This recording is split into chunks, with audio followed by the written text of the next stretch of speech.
For real? Oh no. Chris!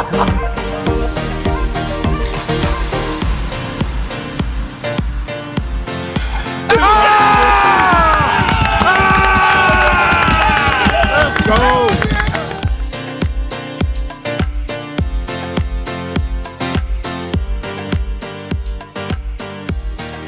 Boston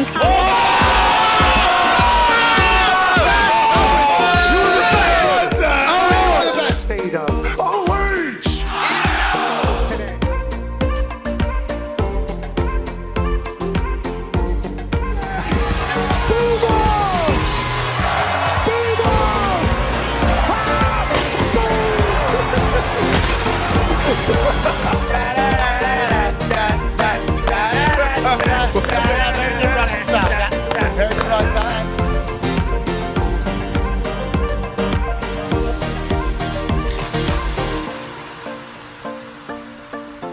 In Berkeley, California. You got it.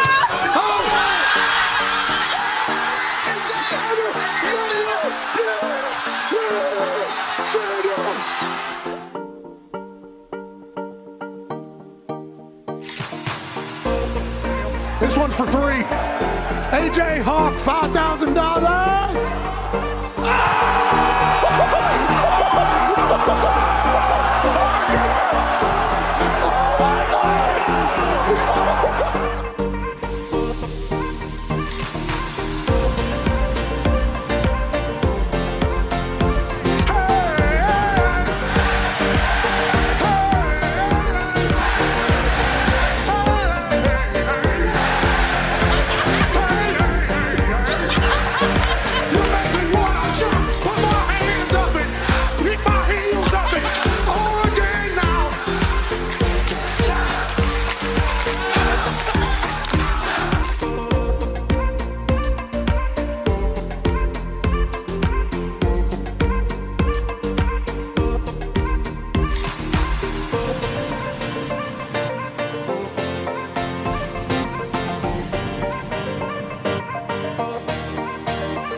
USA!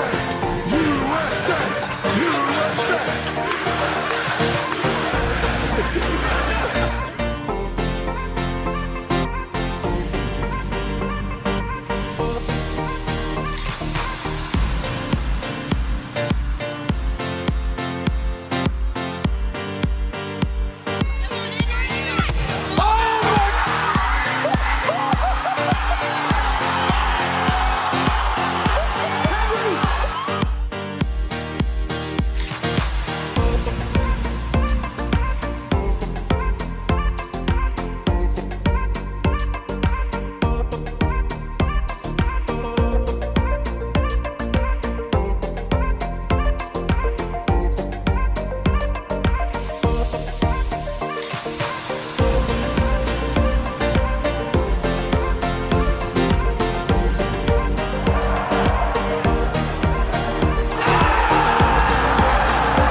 The following program is a collection of stooges talking about happenings in the sports world. It is meant to be comedic informative.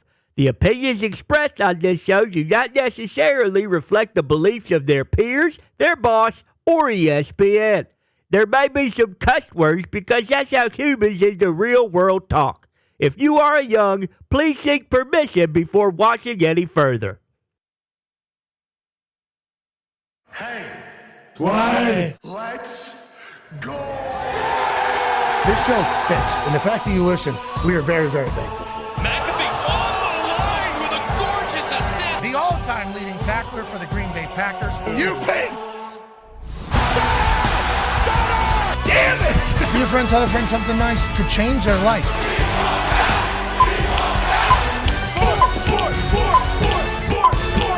Hello, beautiful people, and welcome to our humble abode, the DraftKings Thunderdome.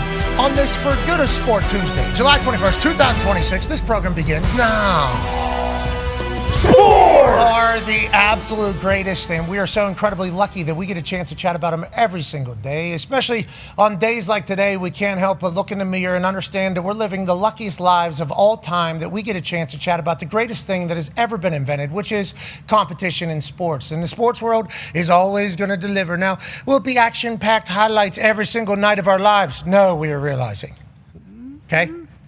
There isn't always going to be something that is going to be spectacular happening every single night, especially in the middle of summer. There is a chance that baseball will show up for us in a big way. Softball show up in a big way. WNBA could potentially show up for us in a big way. But right now, we are in the middle of what's going to happen, what could happen, and where we are stories in all different leagues. Now, obviously, the NBA has a man who's currently a free agent who's obviously in the greatest of all time conversation. He's a friend of the program. He's a man who could literally pick and choose any team he wants to play for in the NBA, and he's still trying to figure it out. Where the hell will LeBron James go? New odds-on favorite this morning. Yesterday was Miami Heat. Today, Cleveland Cavaliers. Oh, wow. Now, I wonder if LeBron James potentially liked a post that said there's nothing like going back home or something, like on Instagram, and somebody saw King James do a home thing. So now that obviously boosts their particular odds to get them. Why was Miami in the lead? Why is Golden State not in the lead? That one feels... Thought he was Wrong. Was he not in an airport last That's night? a 9-year NFL vet. That's Darius J. Butler. That's one half of the hammer. Dad. Cowboys AP Tone asking if LeBron James was any international airports recently where we could potentially see what gate he was going to potentially see. I don't think that's happening. Talks with Table at Boston Connor, at Ty Schmitter here. These are the things that we have to do, but it's not just speculation on a GOAT. Ladies and gentlemen, we got rookies reporting the training camp in the NFL. Boom. Go. We got the Bills, Panthers, Texans, Dolphins, and Patriots rookies all reporting to training camp. That means there is a journey to Lombardi land that has begun for these 5 teams. Now, how many teams will start over the next couple of days? A lot. Now, how many games will matter for us in the next couple of weeks? None. How much of this will be worthy of chatter every single day?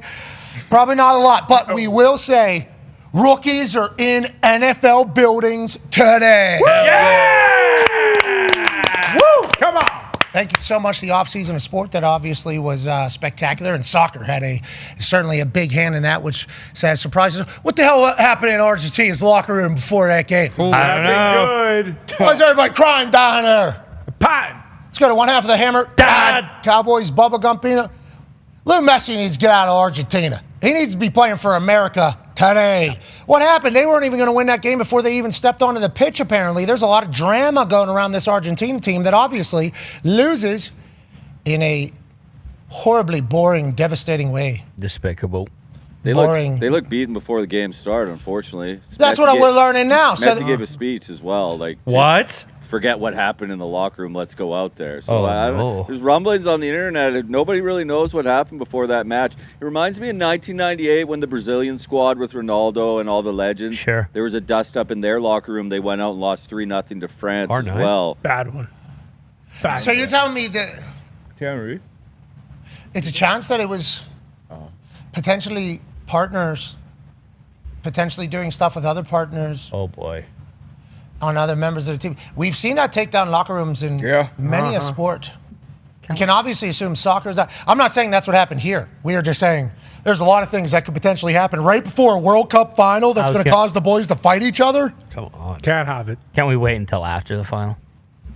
They did. Can't we? Took it Yeah, to then they Spain. fought Spain. after. They really did. But how do we know that it wasn't just Lou Messi giving an impassioned, very somber, emotional speech, and all these guys were like, we're never going to take the pitch with this guy again after today. Yeah, maybe it was super emotional because it was the last time Lou and the boys were going to be able to do their thing on the pitch. And I'll say we're watching Spain celebrate that World Cup. That looks like fun. They're having a Super Bowl parade over there for their country. Yeah. So sick. That's a lot of fun. got That looks like an absolute blast. I'm happy they're enjoying that. Let's get back to the NFL rookies in the building. It's not just rookies either. I don't know if you saw this. I assume the Bills rookies are all there. Sure. Yeah. I assume Texans rookies are all there. Yeah. Should be. I assume Panthers rookies all there. I assume Dolphins rookies all there. They should be. Yeah. Did you see the Patriots? Drake Mazer, is that allowed? Is he a rookie? Is this guy even allowed to go to rookie camp? Obviously, Drake May trying to get a couple extra days of training camp. Connor Campbell, Boston Connor, saw this and obviously was elated. Drake treats every day like he's still a rookie, man. That's what Drake's going to be like forever. This is the perfect guy for our team.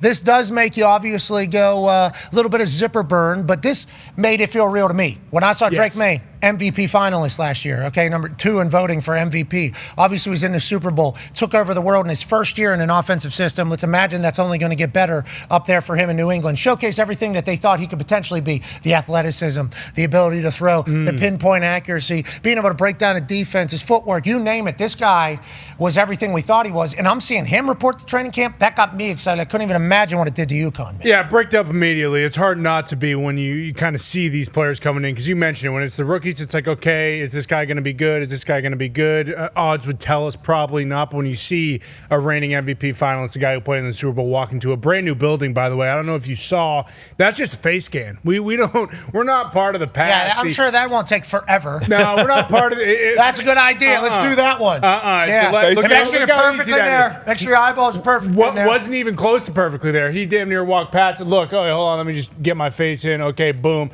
doors unlocked. Hey, nice to see you. Hey, y'all. And it was just immaculate to see that. And also, look at the legs on that guy. The tree trunks have grown, gentlemen. The arms look bigger. The shoulders look broader. I mean, the boys have been working. The Patriots have a lot to prove here, and they got much better this offseason. They certainly had a lot go on this offseason. They got much better on the field. They got much better. They got much better, and the team came together. Bunker mentality, exactly what you want in a team, especially post Super Bowl. Okay, yeah, Super Bowl loss too. Yeah, there you go. That's a heartbreaker. Probably more focused off the field now too. Yeah, I would assume the team's ready to lock in. And I did see the shorts right up in between on Drake May.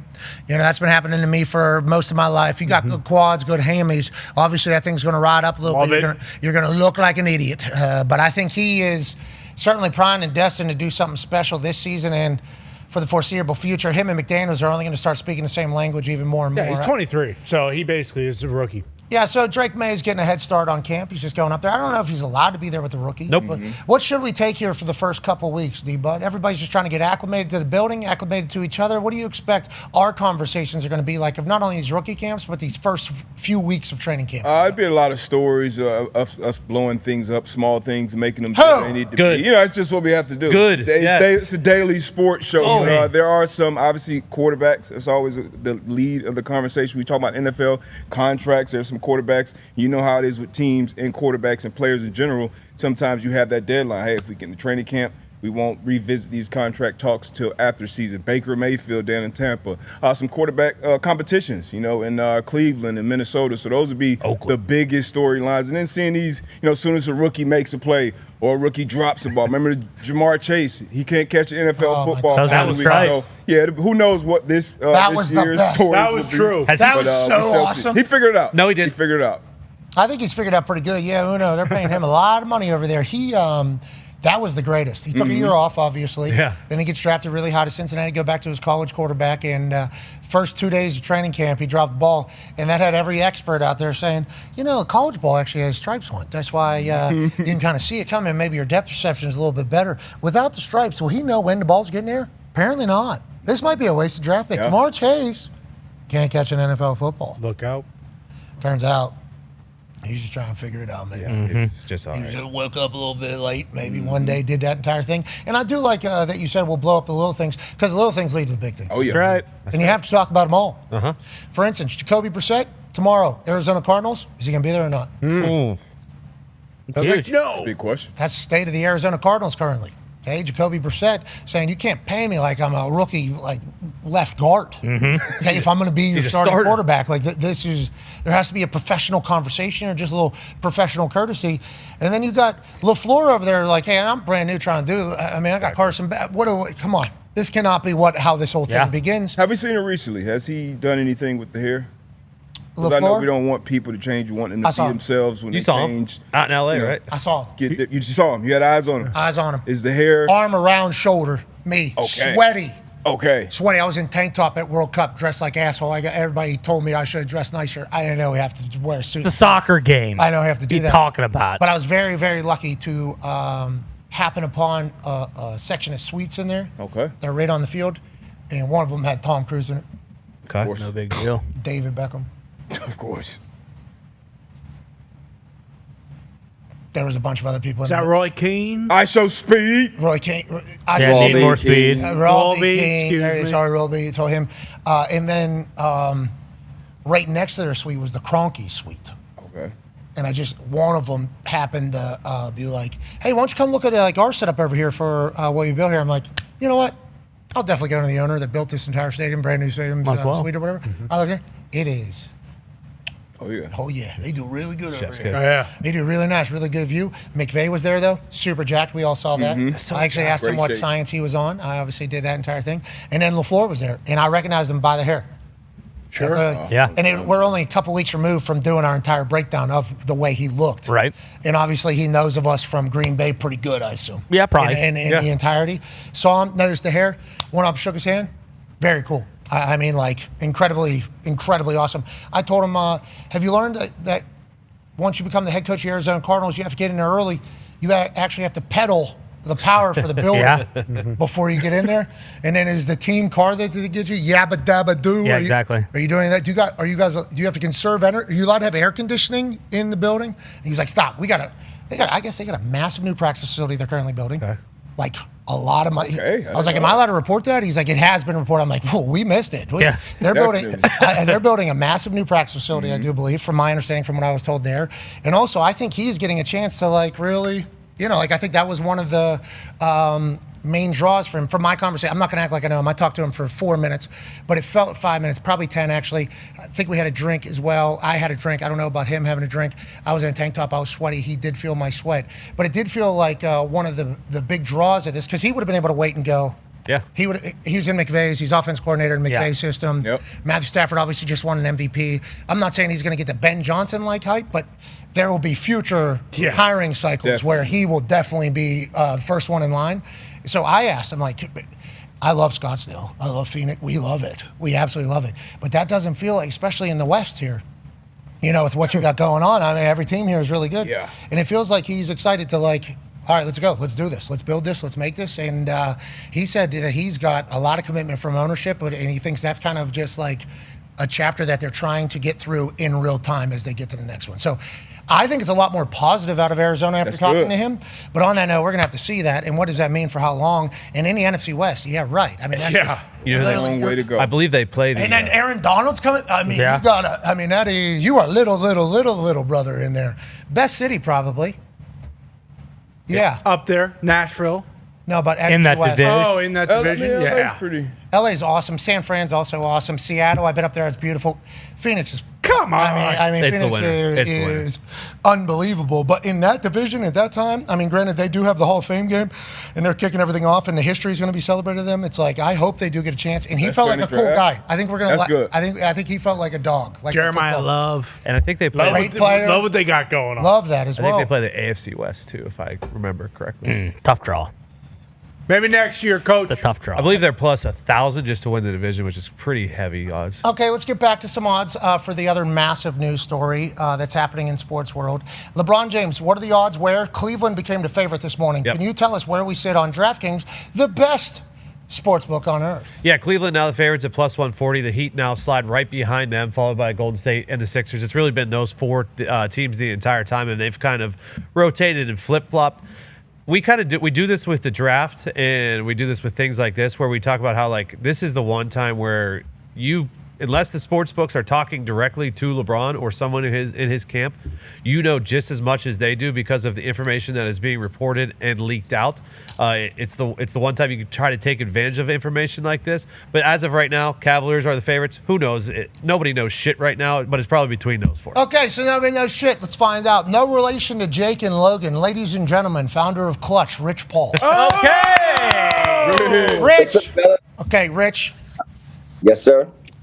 I'm sick of it. Okay? I am sick of it. Pat, what are you sick of? What are you sick of? Relax. I'm going to spend my summer trying to guess whether or not LeBron's going to be an Indiana Pacer or not. When's this coming to an end? You know the answers. Where is he going? We need the answer now. Pat, listen, I love my guy Kevin Pritchard and Chad Buchanan over at the Pacers. You just had Hallie on your show. You're not spending your summer worried about that. Okay. And I read the news just as much as you do. You can spend your summer on the moon based upon what I just read. So I have no sympathy for you. Zero. Okay, all right. I am not sympathizing for Pat McAfee. No, I'm not. Okay, I understand. I understand. But go ahead. So what do you ask? But what are we doing? So how do you feel like this is going to go? Obviously, we saw. By the way, incredibly pumped for you with your podcast. Hell yeah. Go on, Rich. Doing really well, Rich. And obviously, the first time an agent, especially one that's as influential as you, opens up and starts doing regular content, there's going to be backlash because it hasn't happened in before. We assume that in the future, others will be attempting to do the same thing. You obviously, we think, good orator, good speaker, good storyteller, and obviously your resume is outrageous. We think it's a good idea. Now, you've pissed some people off with some of the things, and I assume you even learned some lessons throughout the entirety of this first season, but we're all listening to what you're saying. It sounds like what you're saying, and we could be wrong. I haven't spoke to you directly about this, only heard your shit. LeBron is making this decision. LeBron has all the information he needs. LeBron is kind of trying to figure it out for what's best for his family, him, his legacy, what he wants to do with his life. Is that kind of the right thing? And then we can kind of just put this to bed until you guys, until Mr. James the King decides to tell us he's coming to the Indiana Pacers. Yeah, just have a little patience with him. And us. Obviously, Pat is his choice. I have a job to do to set the table for him, but it's his choice. And in my conversations with Adam, which obviously, Adam, the greatest commissioner of all leagues, we understand where the league is at and things of that nature as it pertains to the schedule. But it's a very conflicting thing because this is a very important choice for him, and you cannot rush it. I think he's earned the right not to be rushed, and so it's not a thing where you're toying with people's emotions or trying to make it about anything more than the fact that, hey, this man has a very important layered decision to make across business, across family, across basketball. And, basketball is the business, obviously. But, just have to be patient with him. I don't know, Pat. I wish I did know. I don't know. I don't know.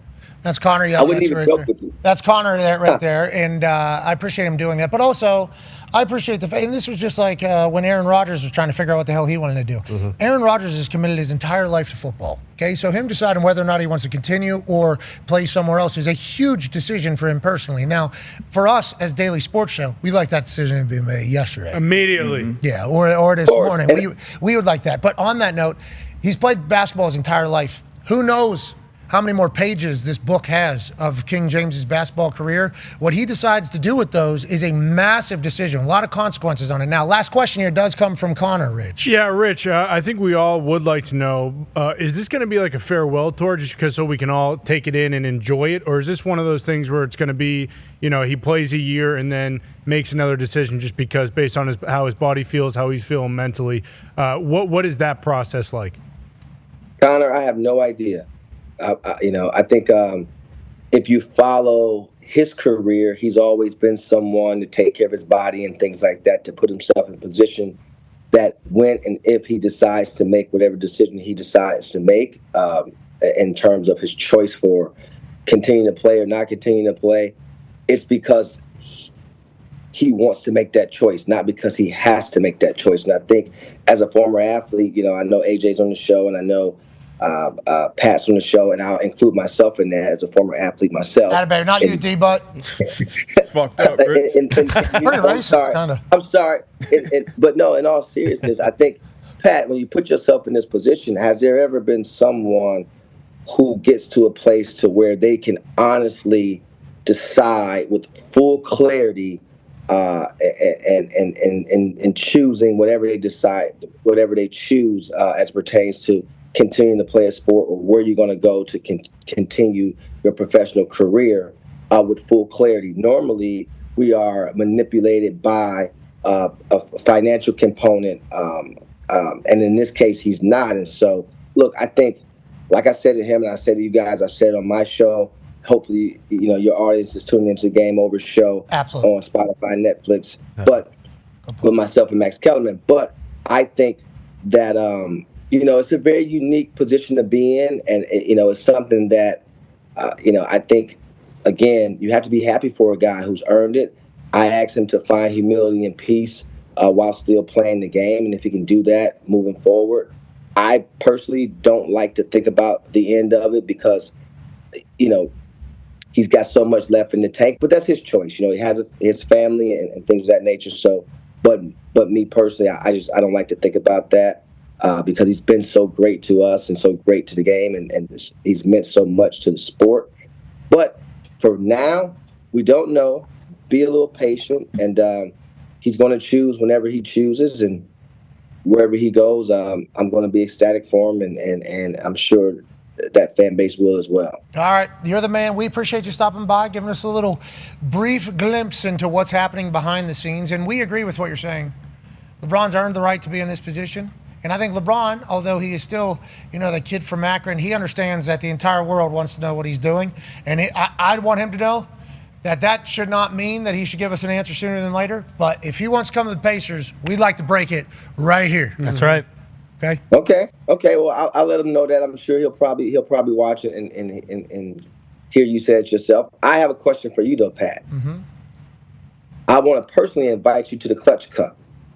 It's on 8/24. It's a golf outing that is being put together here, being led by Fair. She's putting it together, her and her team, and it's going to be pretty cool. So, I'm in. You're a friend of the program, so I'm personally inviting you. I might get in trouble for this, but so what? I'm personally inviting you. All right, good. There's gonna be a lot of enemies of mine there, but I will certainly come, and I'll appreciate you. And I'll bring these bad boys, that I thought was possible for today. You're the best, ladies and gentlemen. That's Rich Ball. Yeah, you're the man. You're the man. Okay, joining us now. Speaking of golf. Okay, so I'm going to the Clutch. What's it called? Clutch Cup.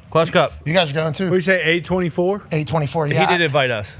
Yeah, he did invite us, and I know that date came up yesterday for something we had. It's a Monday. We got to work. I know what it's for. What is it? Clutch Cup. Softball bet. Oh, Tyrese. That's what it is. Charity softball game. No. Sorry, Tyrese. Maybe I go. Whoa. Should have done a little bit. Yeah. I Especially could go. with what he gave me yesterday. I could go don't wanna represent get the into Clutch that. Cup. I could go represent the Clutch Cup because I wasn't invited to Tyrese thing. So Okay, all right, perfect. You're the only one up here that wasn't. All right, let's move along. Tony James, baby. If we do any golfing, okay, this next person we're about to talk to is somebody that we need to listen to. We need to absorb everything. This man has been able to accomplish something with his swing that I have seen from 75,000 amateur golfers. An icon, a man whose father and father's father were phenomenal athletes for New Zealand. Ladies and gentlemen, the Open winner, major winner, new icon of sport, Ryan Fox. Thanks, guys. How are you, buddy? I'm good. Still a bit surreal. I don't really know what to think. I don't know if you guys can see. Is the claret jug in the background, or is it too tight? Nah, well, right there, it's perfect. There. Yeah, it's there, perfect. So yeah, it is real. I don't know what to think, but it's pretty amazing, to be honest. Well, I like the fact that it's right underneath the wine glasses, because I think immediately afterwards you said there's going to be some red wine in there with your New Zealand accent. Awesome. In fact, have you enjoyed the claret jug, and has there been a plethora of red wine going through it in celebration of winning a major, brother? Congrats. Thank you. Yeah, there has been plenty. I jumped the gun a little bit. It went in a little bit too early, and then I had to take more official photos and all got tipped out later on. But there has been plenty. We finished up about 3 a.m. on Monday morning, and I had a car picking me up at 4:15. So nice. It's safe to say I didn't have any sleep before going to the airport and heading back home. But I've even had my 5-year-old daughter ask me, is there any wine in the claret jug? So she gets it. Yeah, well, over international waters, too, I think you probably could have let it happen. I mean, you got to do what you got to do as an adult and as a parent. But I appreciate that there was no guide on how to win a major. So this is the trophy. It's mine. Yeah, give me the fucking alcohol. I need the. Give me the wine, please. Give me. Pretty much. That's how it works.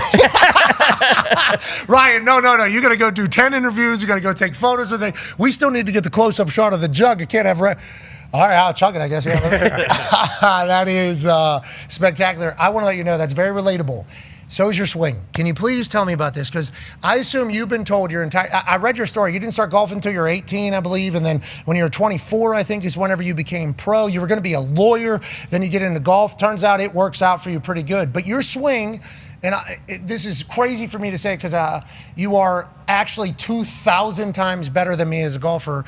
But everything you do in your swing is everything that they told me was wrong with my swing. I don't transfer my weight from my right foot to my left foot. I drop my shoulder so I'm off on the plane. I swing inside out and I carry it out there. Everything that you do, you emphasize it even more than I do. You're winning majors with, and I'm being told I need to get off golf courses. Can you tell me a little bit about your swing, how we got here, and has this always just been your swing and you've just stuck with it?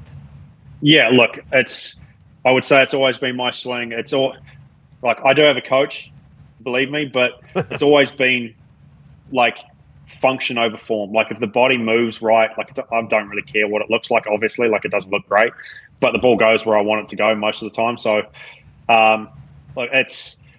I've had a dodgy left ankle. That's why my left ankle's way flared out. I've got very little rotation. Like I'm an ex-rugby player. I've still got a rugby player's body, basically. Like nothing moves how it should move compared to most of my peers. So I've just got to find a way to kind of get it done. And like I've been pretty lucky in my career so far. I've managed to escape some injuries. I've obviously had some pretty incredible moments, capped off by last week. Hopefully I can keep doing it for a little while yet. So, just golf is a great game. Like, it doesn't have to be perfect. Just do whatever works. And, seeing this go in, makes everything worthwhile too. Like, it's a dream come true, that. Hell yeah. And watching you it felt like a dream come true. I had no idea it was possible to swing the way you swing and win. And I appreciate your saying, I'm a rugby player, man. The body's been beat to hell here. Okay? It'd be really nice to be able to do the full fine. This thing would be really cool. But I got to figure out, you open that left, because I had knee surgeries, right? So the rotation here, not great. So I've been told, open up that front. You kind of got the rotation happening already. To go win a major like that is just unbelievable. The amount of mental toughness. Let's just get the job done here. What are we doing? And the way you go about doing it. I heard you speak a little bit about how your brain's wired for golf. And if you didn't operate in a particular way, you wouldn't be worth something. Ty has a question for you. Yeah, Ryan, a lot of people were talking about your pace of play, kind of capped off with, the biggest moment of your career. You just step up and knock that putt down without really even thinking about it. But I also saw a quote. I think you were playing with Scotty and maybe someone else last year, and Scotty said something to the effect of like, hey, Ryan, it feels like we're playing in a twosome right now, not a threesome, because your ass just gets up there and hits the ball. We don't even see you. Have you always played like that? Because it seems like that is one reason a lot of people maybe get on certain golfers on tour's case, because there's all the waggles. They take so much time to hit. Like, it's really refreshing seeing that you kind of treated the Open Championship like you were just playing 18 at a local muni on Sunday. Yeah, look, first, like that putt, if you look at that putt I had on 18, like I'd done all my work reading the putt before it was my turn to actually hit the putt. Like, I'm ready to go. Like, I know which way it's going to go. So, like, my decision's made. It's just go up and do my routine. My routine's quick. I think, like, everything in my head works fast. Like, I see the shot fast. I make a decision fast. Like, my routine's fast. I'm glad I kept that same thing, with a chance to win the major. It would have been really easy to get out of that routine, and that's what I've done my whole career. And I think the reason I probably started it, like when I first started playing golf when I was a kid with my dad, like I'd have clubs in the backyard and whatever, but the first time I go to a golf course, Dad's playing like corporate days and charity days and stuff like that back in New Zealand. And, he's got his 10-year-old tagging along and wanting to play. But, I'm playing with the big boys at the time. Like, I just want to get out of their way. Like, I don't want to annoy anyone. I'm just real chuffed to be there. And like, hey, just let me play. I'll play real quick. I won't annoy any of you. And that's just kind of stayed the same way, I think, the whole way through. I like that your style of play is sorry. Yep. Sorry. Yeah. Sorry. Yep. Sorry. It's I want to let you know, as a viewer, spectacular. Yeah, it's the best. But I think for the TV networks now, they were trying to. I keep them on their toes, definitely. Yeah, especially when you get on T-Box about to win a damn major, and they're like, let's get, he might fucking hit it before we get back through the playthrough thing. Hey, they're running like 4 commercials during that now. Oh, yeah. Used to be just, Yes. they've really gimmicked that a bit. Oh yeah, used to be commercial free. The last 2 hours. Pretty good idea though. Whenever you got this legend, bombing balls. You just mentioned having a chuff out there with your dad. Legend. We just looked up his highlights.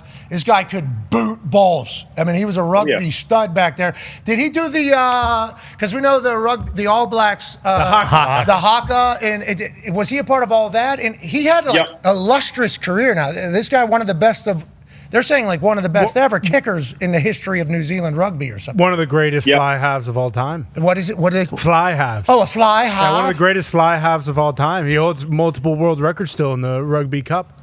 But speaking of your father, Ryan, because of that and how successful he was and just like kind of growing up as the son of a great rugby player and then choosing golf, what was that first conversation like with your father after winning? Because I assume that was kind of a weight almost lifted off your shoulders, winning a major championship.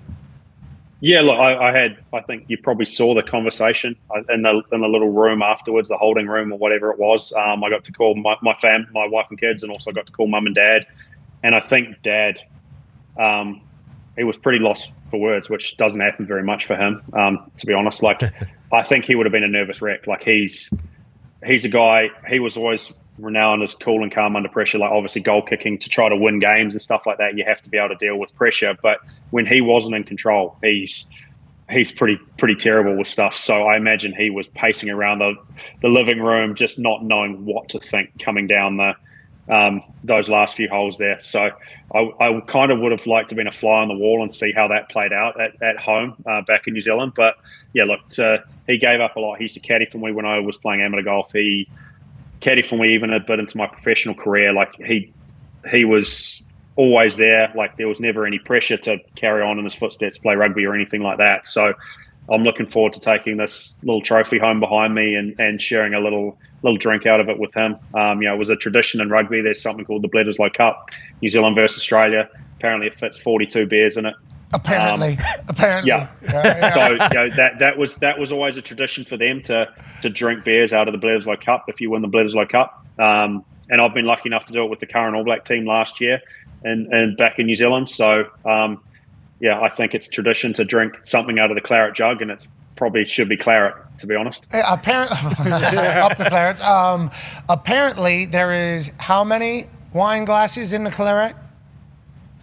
I don't know. Oh, we haven't found out yet. No, we haven't found out yet. I know. There's been multiple bottles go through it, but only one at a time. I haven't tested how many actually fit in it. Yeah, it's operating as a carousel right now, not a parking lot. Yeah. We will certainly find out someday. Okay, let's talk about winning that thing. Go ahead, D-Bud. Yeah, Ryan, I just want to know what changed going into the weekend. You're tied for 52nd going into the weekend, and then obviously you shoot a 62 on Saturday, and then Sunday you birdie 4 your last 6, including the big one on 18 to avoid the playoffs. So what changed between the ears mentally for you when you went out to that course on Saturday?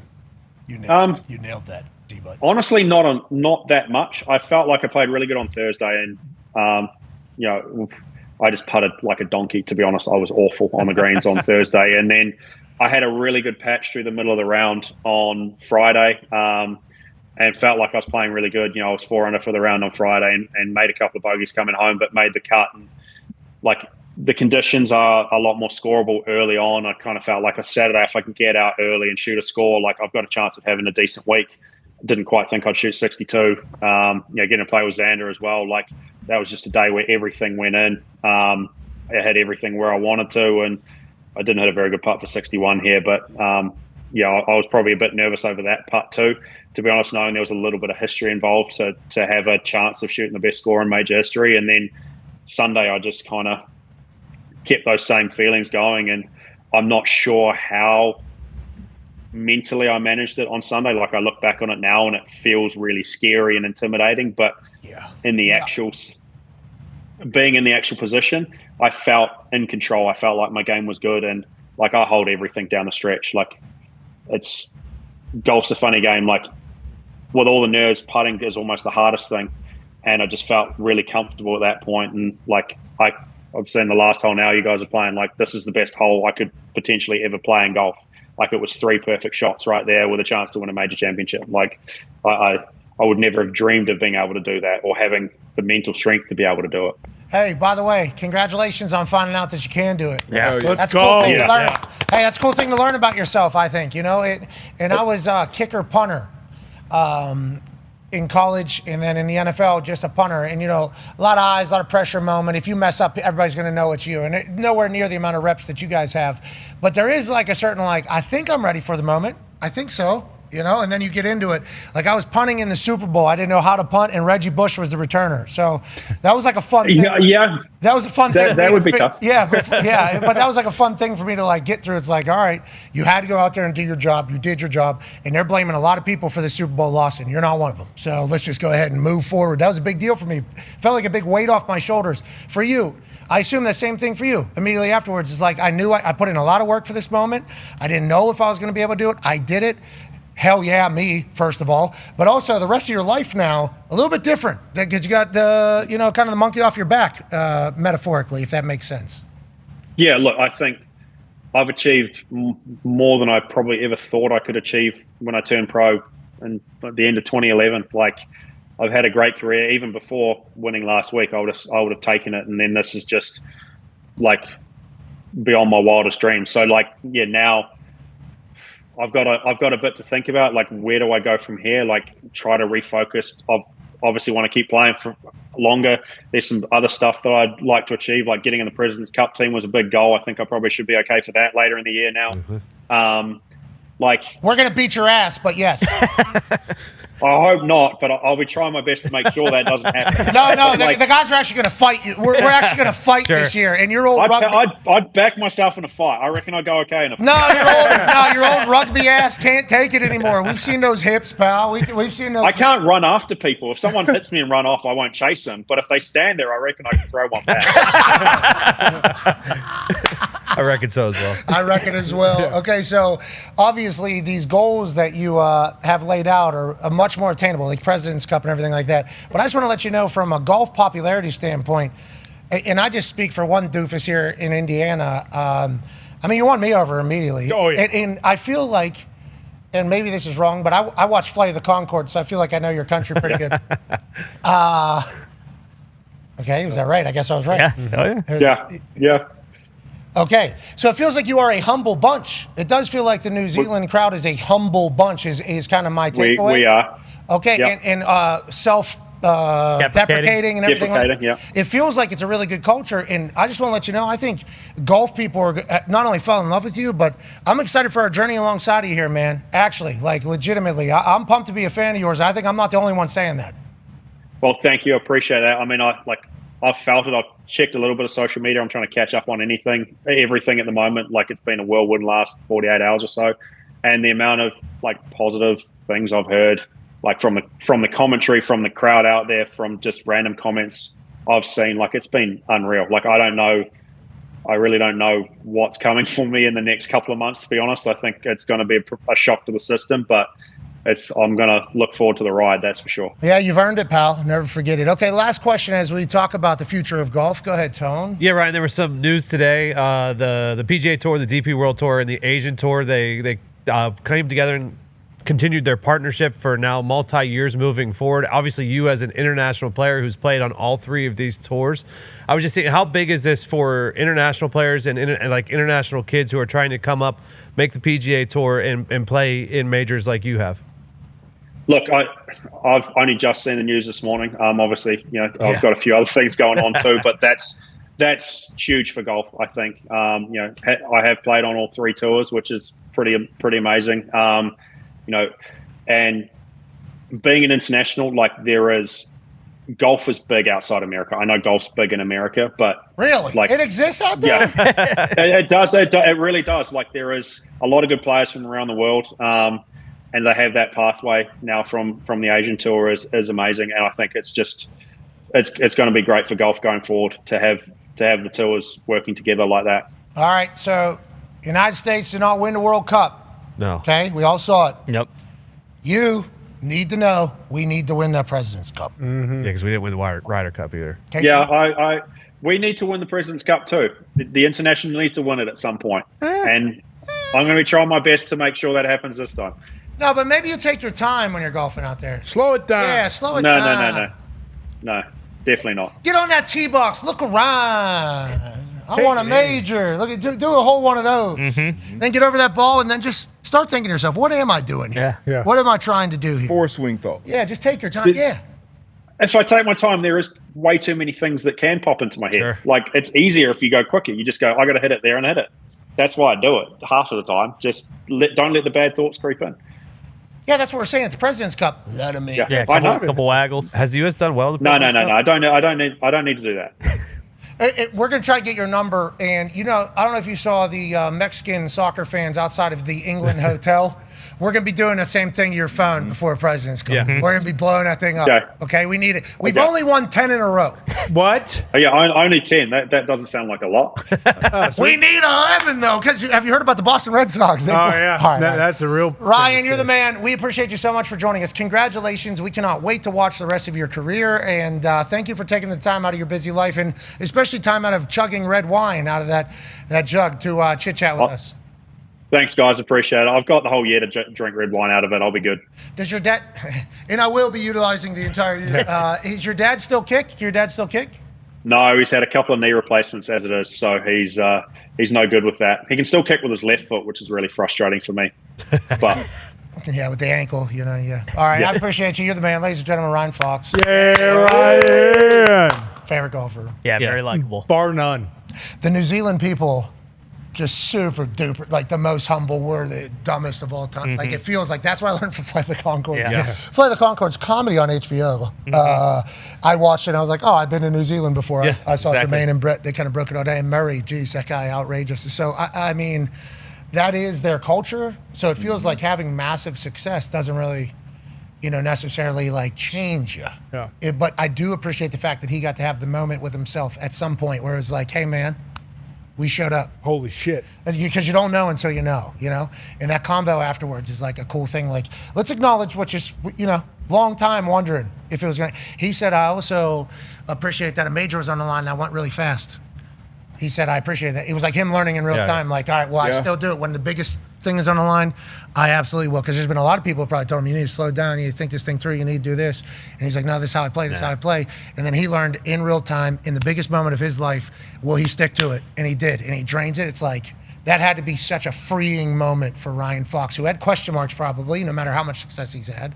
And it's like, I'm very happy for that guy. And that feels like the normal thing, where it's like kind of a golfer that you're not really aware of that hasn't won a major yet, where down the stretch, they melt. Like Deba mentioned it, he hit bogey on 15. I mean, he put the thing into the sandbox, and all of a sudden it's like, oh, okay, here we go. Ryan Fox is going to melt. Bogeys, and then comes back with a birdie to finish. And those last three shots, he even said it, like, to hit three perfect shots back to back to back to win a major, like, I assume that is basically what you dream of as a golfer growing up. And for him to be a guy that started really at 18 makes it even more special. Yeah, he was going to be a lawyer. Yeah.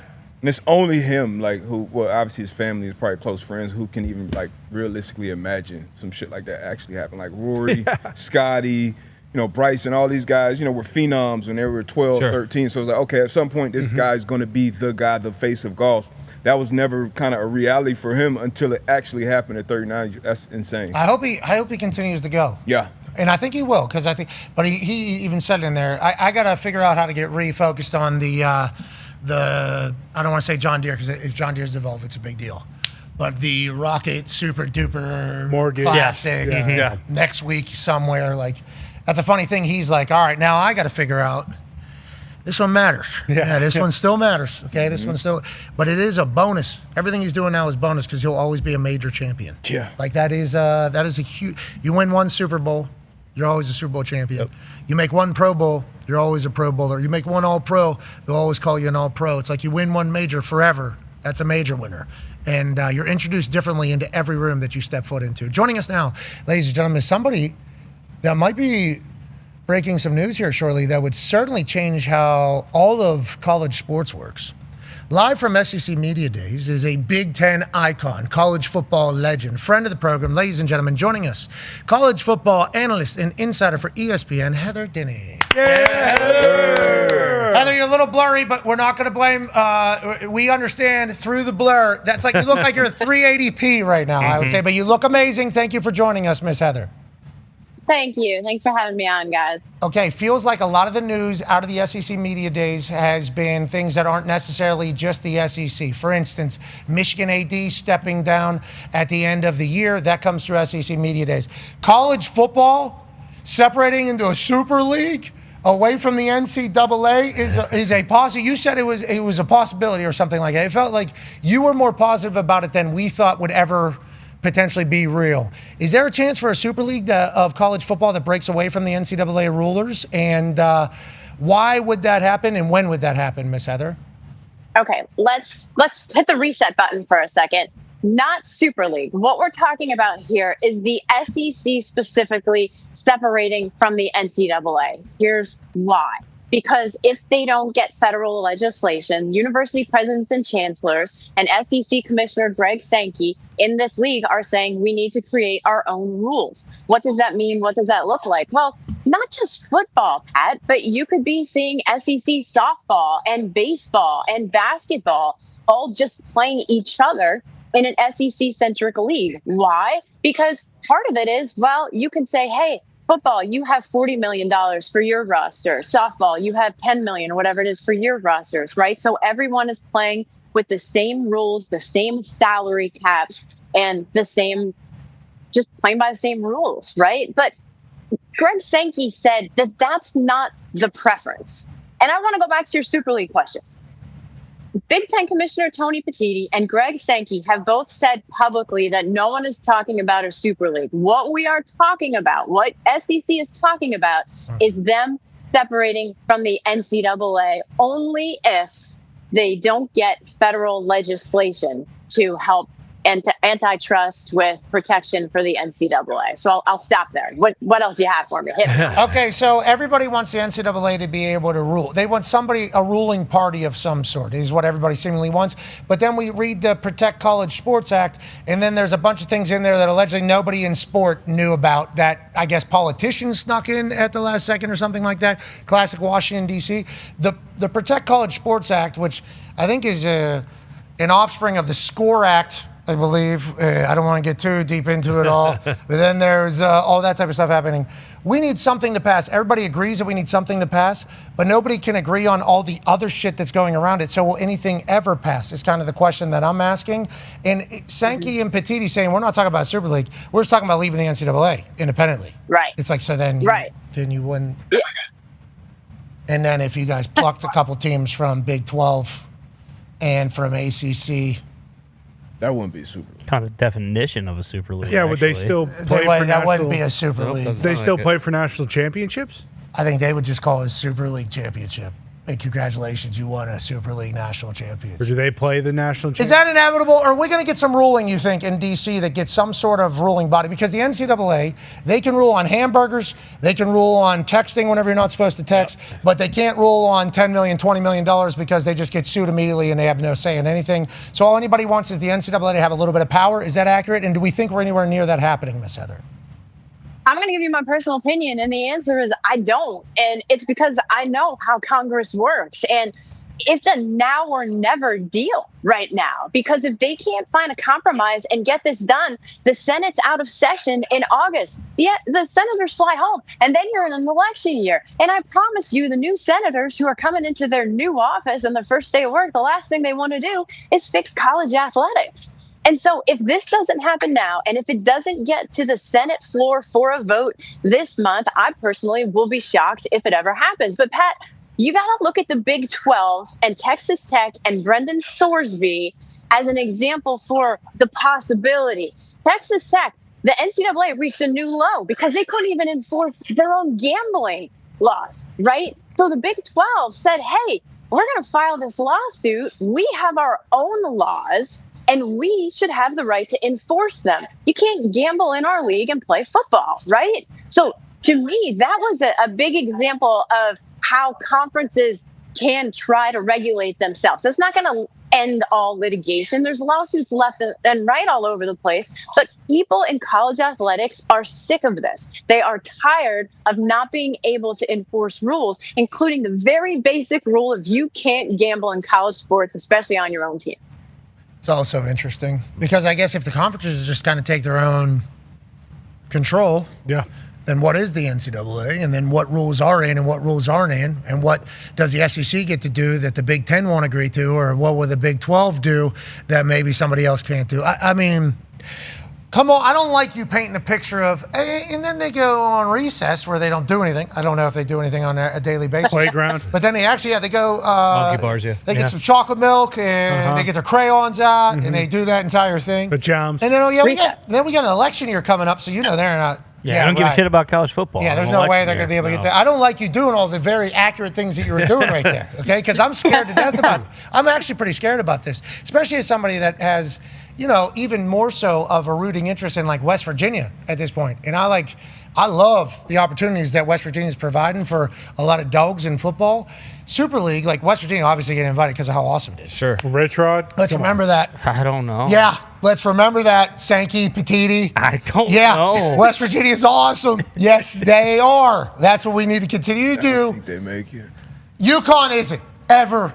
We're in Colorado State, maybe. We're figuring some stuff out. No, Colorado State actually got UConn's coach, which we did not expect. Hey, we got our coach, all right? Coach Kendall. Threw out the first pitch for the Boston Red Sox, actually. How'd he do? W. Right before the 14th win. How'd he do? Burned it right down the middle. He didn't throw it out last Yeah, he did. Yeah, he did. Got him a dub. Did it skip or did it get Of a course catch? not. Right on the paint, nibbling the edges, 91. All right, well, Splitter. you better watch it because Idaho State might need a coach. Yeah. And if they're seeing them pitch like that, They'll come call. I don't know. But the whole independent thing for 5 years that they were saying that you would have to do if you try to move up, it's like obviously none of the schools that UConn would potentially have to do. It's just we need something, Heather. So why don't you go ahead and move that? Okay, let's go to SEC Media Days, SEC football. Go ahead, Tone. Yeah, Heather, let's get through the minutia. All that's very, very fun to talk about. But who is is Lane the belle of the ball? Is he the talk of the town down at SEC Media Days this week, or is someone else stealing the show? Thank God, a football question. I love you guys. Yeah, listen, Lane is always the talk of the town. I can't wait till he gets here because every time he speaks, he makes a headline. But I'm honestly genuinely curious about how good their football team is going to be because you got a lot of talent. You spend $1 gajillion on your roster. All the pieces are in place. But you got Clemson coming in for the season opener. I'm going to that game. I can't wait. But LSU plays the 11th toughest schedule in the entire country. We know that game against Ole Miss is going to have playoff implications, other storylines. I asked Lane this spring what his relationship is like with Pete Golding and Ole Miss, and he said he had a one-liner he was going to use. He declined to. I'm hoping that at SEC Media Days here, we got a little more out of him on what that relationship's like. I'm excited for Lane to do anything. Yeah. He's just a lightning rod, this guy. I didn't know enough about the college football landscape. I definitely didn't know enough about Lane Kiffin as that was all happening last year. And I was just talking about how I feel about the situation. Little did I know I was about to end up in the middle of the entire conspiracy thing that was going on to get him to wherever the hell he was going to go. I mean, that was an interesting thing to find myself. McAfee and Saban. Yeah, I'm like, well, I think you should stay at Ole Miss. I did think that.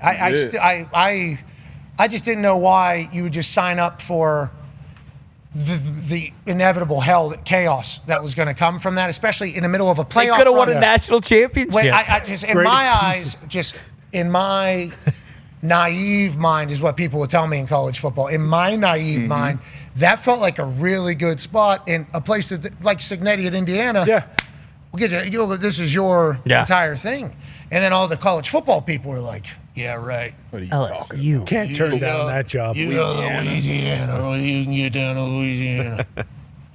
Mississippi, you think they got? There's a 7-star that just got born in Louisiana. He doesn't even know he's playing football yet. And then guess what? Another one. Another one. That is what that's how they basically talk about Louisiana. And it's like, you talk about a statue at Ole Miss, it's like Lane might win 100. Okay? If Ed Orgeron, who's back on staff, yes, he is, won a national championship there, what do you think Lane's going to be able to do? Is basically the entire pitch from the football people. And I'm like, all right, I guess it's a good play. We're going to find out. And this transfer portal, Yeah. They did it. Number one, all the recruits. They did it. Yeah. I mean, everything that they said was going to happen with Lane there has happened. Now we find out if it's going to be on the field or not. I'm Legit. interested, though. Lane has kind of recently, because they always talk about the transfer portal and the recruits and the money that they spend. He has kind of tried to temper expectations as of late. So I'm excited to see how he comes. Too late. Well, that's not just for him. That's also for the locker room. Yeah. Hey, listen, boys, we got to play. We got to run our race here. That's what he has to say as a coach. I'm excited to watch it. Heather, we cannot wait to get on the road this college football season. We'll see you out there. Thank you for joining us. Sounds good. Thanks, guys. That's Heather Dahn. Thank you. Heather. Dude, how about just the NCAA having no power forever? That's what it sounds like. Would they like it, by the way? Like, sweet, make your own conference. We don't have to do it. No, because then if you become irrelevant, then you lose your business. I guess they could still run March Madness forever. Yeah, but how does that work if the Big Ten and the SEC are leaving? Does that mean that they only leave for football and then they can still be involved in basketball? That's interesting. Can you say you guys could keep basketball and regulate And the Olympic volleyball and baseball and all of that? Football, we're taking away from you. Because BCS came in and bought it. True. From the NCAA. You know, they bought the right to name a champion because you were the BCS champion, you weren't the national champion, and you went to the NCAA headquarters. The national champions were the D2, D3, yep. D1, 1AA, 2A. I don't know what they call them anymore. The one below. FCS. Football now. subdivision. There it is. I apologize. You know who I'm talking about. They were the national champions at the NCAA headquarters. It wasn't who was the BCS champion. So they actually sold the rights to name a champion to the BCS. And then obviously now it's college football playoff. They have a deal with NCAA, but the deal the NCAA has with its entire constituents is don't eat hamburgers when you're not supposed to eat hamburgers. That's right. Don't say their names either. Listen, if they commit on a program and you're on the program just 2 minutes afterwards, don't even fucking say their name. No. It's a good rule. If you do, they send that kid to the rival school. No, they can't do that because then he gets sued. And that is not great for society, I would say. That somebody can make a ruling and then immediately you can just sue them into not being able to have any power at all forever. And that's kind of what's happening in the NCAA right now. Yep. Charlie Baker told us that whenever he was here. Yep. Yeah. They did. We need some sort of litigation to give us some power. Help. That's what we need here. All right. We're coming up on a hard out here for the first hour. Very thankful and lucky to be here. Very grateful and honored to be a part of ESPN for the foreseeable future. We're lucky to do it. We'll be back on the other side. Be a friend, tell a friend something nice. You know what? I think there's only one thing left to do here. I've experienced cafecito time. I've experienced the wonderful culture. I've experienced the beautiful people, and I think we got some Canes over here. We got some Canes over here. We got some Canes over here. This day in Coral Gables is going to be one that I will remember for the rest of my life. Ray Lewis started his dance right here at Miami. Ed Reed started his legendary run here at Miami.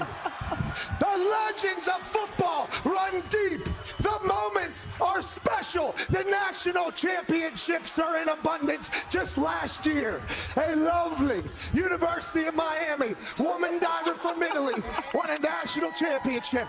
This thing's been staring at me all damn day. You're out of your mind, brother. You're crazy. Kirk, I'm a little winded. That's what I was going to say. You talked the whole time you were running.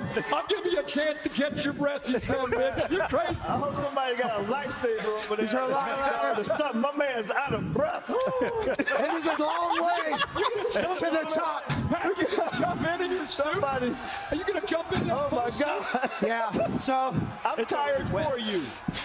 Oh, my God. Yeah. Oh, he's going to take the jacket off. Okay. Okay. Oh, he's taking the shirt off now. Okay. All right. Looking ripped. Yeah, looking looking ripped. fit. Oh, he's taking the drawers off. ladies and gentlemen. The pants.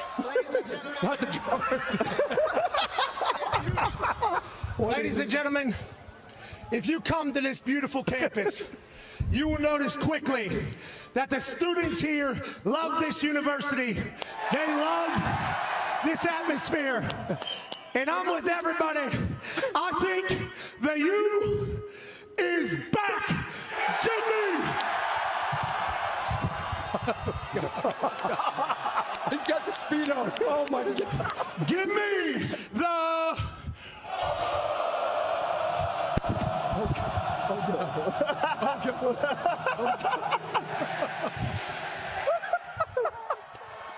Canes, baby. Here it goes. Oh, God. Here it goes. Feet together. Feet together. I think that was the lead also for the Pacer. And he's got the youth. Rushing it out. Oh, my God. McAfee with the refreshing punch. Miami and Florida tonight. Let's have a look at that. The following program is a collection of stooges talking about happenings in the sports world. It is meant to be comedic informative. The opinions expressed on this show do not necessarily reflect the beliefs of their peers, their boss, or ESPN. There may be some cuss words because that's how humans in the real world talk. If you are young, please seek permission before watching any further. Hey. Why? Let's go. This show stinks, and the fact that you listen, we are very, very thankful for. McAfee on the line with a gorgeous assist. The all-time leading tackler for the Green Bay Packers, You pink. Damn it! Be a friend, tell a friend something nice could change their life.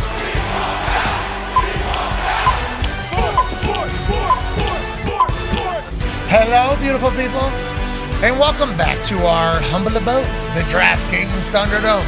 On this For the Good of Sport Tuesday, July 21st, 2026, hour 2 of the program begins now.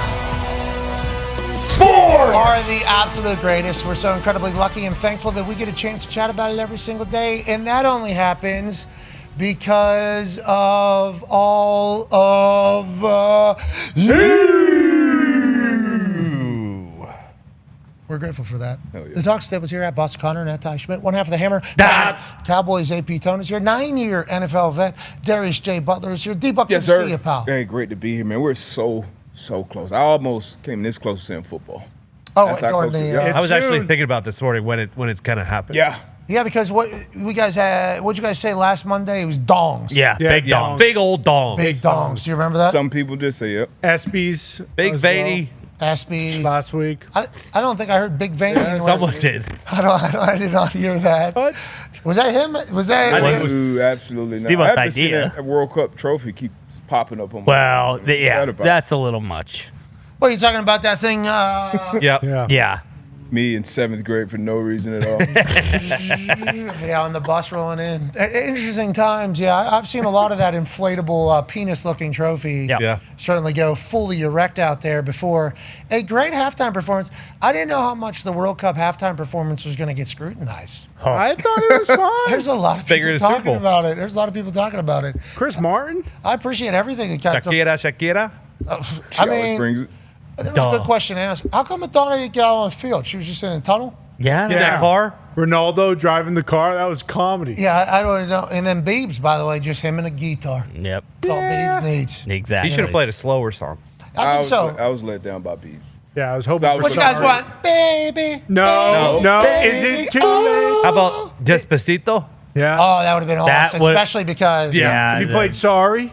Is it too late to say sorry? What if he would have did that? Played Hallelujah. Okay, let everybody know. Sure. Love the Lord, appreciate the Lord, appreciate that. And then what if he goes? Because everybody's like, "Come on, this is getting boring," and he's like, "Is it too late to say sorry?" And we'd be like, "No, not too late. Keep going. This thing's 27, 28 minutes long. I think. Yeah. Is this the longest halftime? It was. Of all time. It feels like we got 45 different chapters here. I love everything about it. Shout out to the World Cup. It delivered. Johnny, I didn't know his name. I didn't know that's how that was pronounced. It looks like it's Gianni, but I heard the president just call him Johnny. Did a good job. Yep. Well, Hey, Johnny. I guess I'm the super genius for saying, yeah, Johnny, let's do it. He said that straight face right into him. We already filed for the next one. Yeah, and I next think we're trying to get available the next one after that, too, because I think Johnny, if I'm not mistaken, is trying to get 400 countries into this thing. That's full. As many as we can get, let's get the March Madness tournament packed. And I'll tell you this, if it's going to fill up more nights of just games and atmospheres that we saw throughout the entirety of this particular World Cup across our country and Mexico and Canada, I'm about it. Those types of environments are awesome. I think I could watch anything if it had that environment. I'm being 100% serious. If they were playing that game that Ryan Fox's granddaddy played. Cricket. Is that this one? Yeah. Yeah. Yep. I'd have to learn the rules, but yeah. Yeah, but if the atmosphere was buzzing the entire time, I think you could catch me watching that thing. You can hit it backwards and it's still fine. Yeah, but I think you're playing. I think it's like rundown. We play like rundown. How you got to get back and forth. Yeah, before the. Yeah, and I think a deflection hit does count as one. Mm-hmm. But you got to be able to really. Yeah, you got to be able to split the wickets big time. Yeah. Over the top, straight over the top. Yeah, and then. Yep. And then, all right, reset. All right, look, here we go. It's like Jason Hansen hitting those kickoffs. That guy used to run from the 10-yard line. Joining us now, ladies and gentlemen, is a man who's a college football national champion, Super Bowl champion, Ryder Cup winner, A.J. Hawk. Yeah, Hawker, love Ryan Fox. I don't know if you got a chance to hear our conversation with him. I love that lad down there from New Zealand. Yeah, how can you not? I mean, everything about him. It's just how he carries himself. And I love how you talked about his swing over and over again, just how unique it is, I guess. But I thought it was very, honestly, like, that's a real thing, saying, like, how about you? Like, now you prove to yourself that this works. Like, how you play, what you do, your pace. Like, now you're justified for the rest of your life. Like, hey, it can be done this way. We don't have to take 3 months over every shot. Now, golf is a fickle game. He even mentioned that. There's a chance that he might have to change his swing at some point. Yeah. Like, that happens to golfers. Golfers have to change their swings because, they start overthinking, and then it becomes paralysis by over-analysis, which is why he tries not to think at all. But there'll come some time where something will happen, we'll see it, and we'll go, ooh, is he going to have to adjust? And I would like to say, after meeting him, talking to him, he's a rugby lad, and he loves that there's 42 beers in that. I think he'll be just fine. I think this guy's going to be just fine going forward. And I kind of like latching my saddle to the Fox horse. Yeah. I kind of like that I've done that. Horse? Yeah, because I got the Fox horse in the barn almost, and it's like, hey, we need to saddle that bad boy and ride that New Zealander. I don't think he would like us on his back. He said he's got a hip. And right. He could do it, but he would figure it out if he he's had the to one. get us. I just noticed, though, he's one golfer. I don't think you asked him to analyze your swing. Well, because it is his swing. Yeah. he was saying, I already know it. My thing looks perfect. Yeah. I mean, I just, everything I've been told. Like, perfect swing, Pat. They're like, hey, don't look like a C. They say, you look like a C. We need you not to look like a C because you're never going to be able to hit the ball pure. Remember, you're supposed to hit the ball first. Mm-hmm. So they always say, I get forward lean on that thing. You can't go back like this. And Ryan Fox like, shut it, please. I'm taking that thing and I'm gonna go. I'm gonna go through the ground with it. I still don't know how he's getting compression on that ball like that, but we'll figure it out. We'll get to the bottom of it. Somewhere. We'll get to the bottom of it for sure. It's just like the toilets. Down under, you do everything opposite, and it just works for them. But also, Australia's down under. Okay? Two different countries. Yeah, you get it. And continents. For me, it's the same. But that's the other thing too. You mentioned it with the kind of you win one major. Like he's basically New Zealand John Daly. Like he is good forever. I don't know what Hooters situation they have there. Maybe it is Hooters, but he should be the face of it immediately. And it feels like he's a blue collar golfer. They call Kiwis. Yeah. From a blue collar town. Now know what he's lost. Now know what he's found. JD, what a legend. Hope you're good, John. Hope life Love is you, good. John. Love you, John. We're going to pivot away from golf, and now we're going to go to award season. Okay. Ooh. Whoa. Yeah, I have to do it. Ladies and gentlemen, it's the first time we've ever done this. AJ, I don't even know if you know this is happening. We'll see. Nice I think I know. I think I have a good idea. I got a one-sheeter with it. Yeah. Okay. I just want to let you know you have a great haircut right now. I'm happy you got dressed up for this occasion. I'm happy that you look incredibly fresh right now because we're giving out our first ever real big-time award. Huge. Mm-hmm. Yeah. Debo, I'm kind of nervous about this, isn't it? I am. We start to worry about, like, how important things become whenever we just create them out of nowhere because we want to do something. Correct. But only one person has ever been named what we're about to name. Yeah. So this might be... It's like our Lifetime Achievement Award. Yeah. Yeah, what do they call those things? The big ones that they win in those awards? The big award. What's that? Super Bowl MVP? The ESPYs. Oscars. No, the World Peace one. Oh, Nobel Peace Prize. Yeah. We're not saying this on the same Pulitzer. level. Pretty fucking close, though. Pulitzer, yeah. Like, legit. It's like being on the front of Time, Person of the Year. Okay, we're not saying that, but could be, because we've only given one. I don't know how many they've given, a lot. Sure. Some of those age Sometimes poorly. questionable, yeah. Ladies and gentlemen, congratulations. Well, and also the ones on the magazine, they say most impactful, whether good or bad. So I think it's different than us. We are giving this award because they've earned this award. Yeah, right. Okay, so I think maybe not the magazine. Those bad people earn it, too. They got to do some stuff. But not this award. No, not this one. Is the Nobel... It's the heir apparent to the Nobel Peace Prize. Yeah. There it is. Yeah. I mean, wow. And Ladies it's our and- first one? First time. Yeah. Ladies and gentlemen, we'd like to announce our first ever, first team, all-time good guy, J.J. Watt. Wow. I don't know if you saw this. J.J. obviously should have potentially won this award already for what he did for the city of Houston and everything that he has done. But if you saw what he did to that Utah soccer team when they left his wife off the post. Man, my God. I read that. I just thought to myself, yes. Thank you for doing that, by the way, JJ. But also, I appreciate the fact that we got to learn a little bit about Kealia here. Yeah. Monster. Yeah.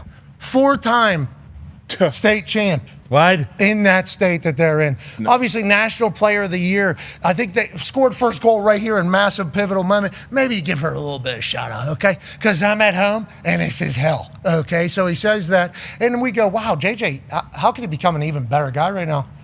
Oh, don't worry. Lad tweets him and says, hey, man, I was just in the same place as you. I didn't want to bother you, whatever. JJ responds and said, where are you at, dude? You still in the area?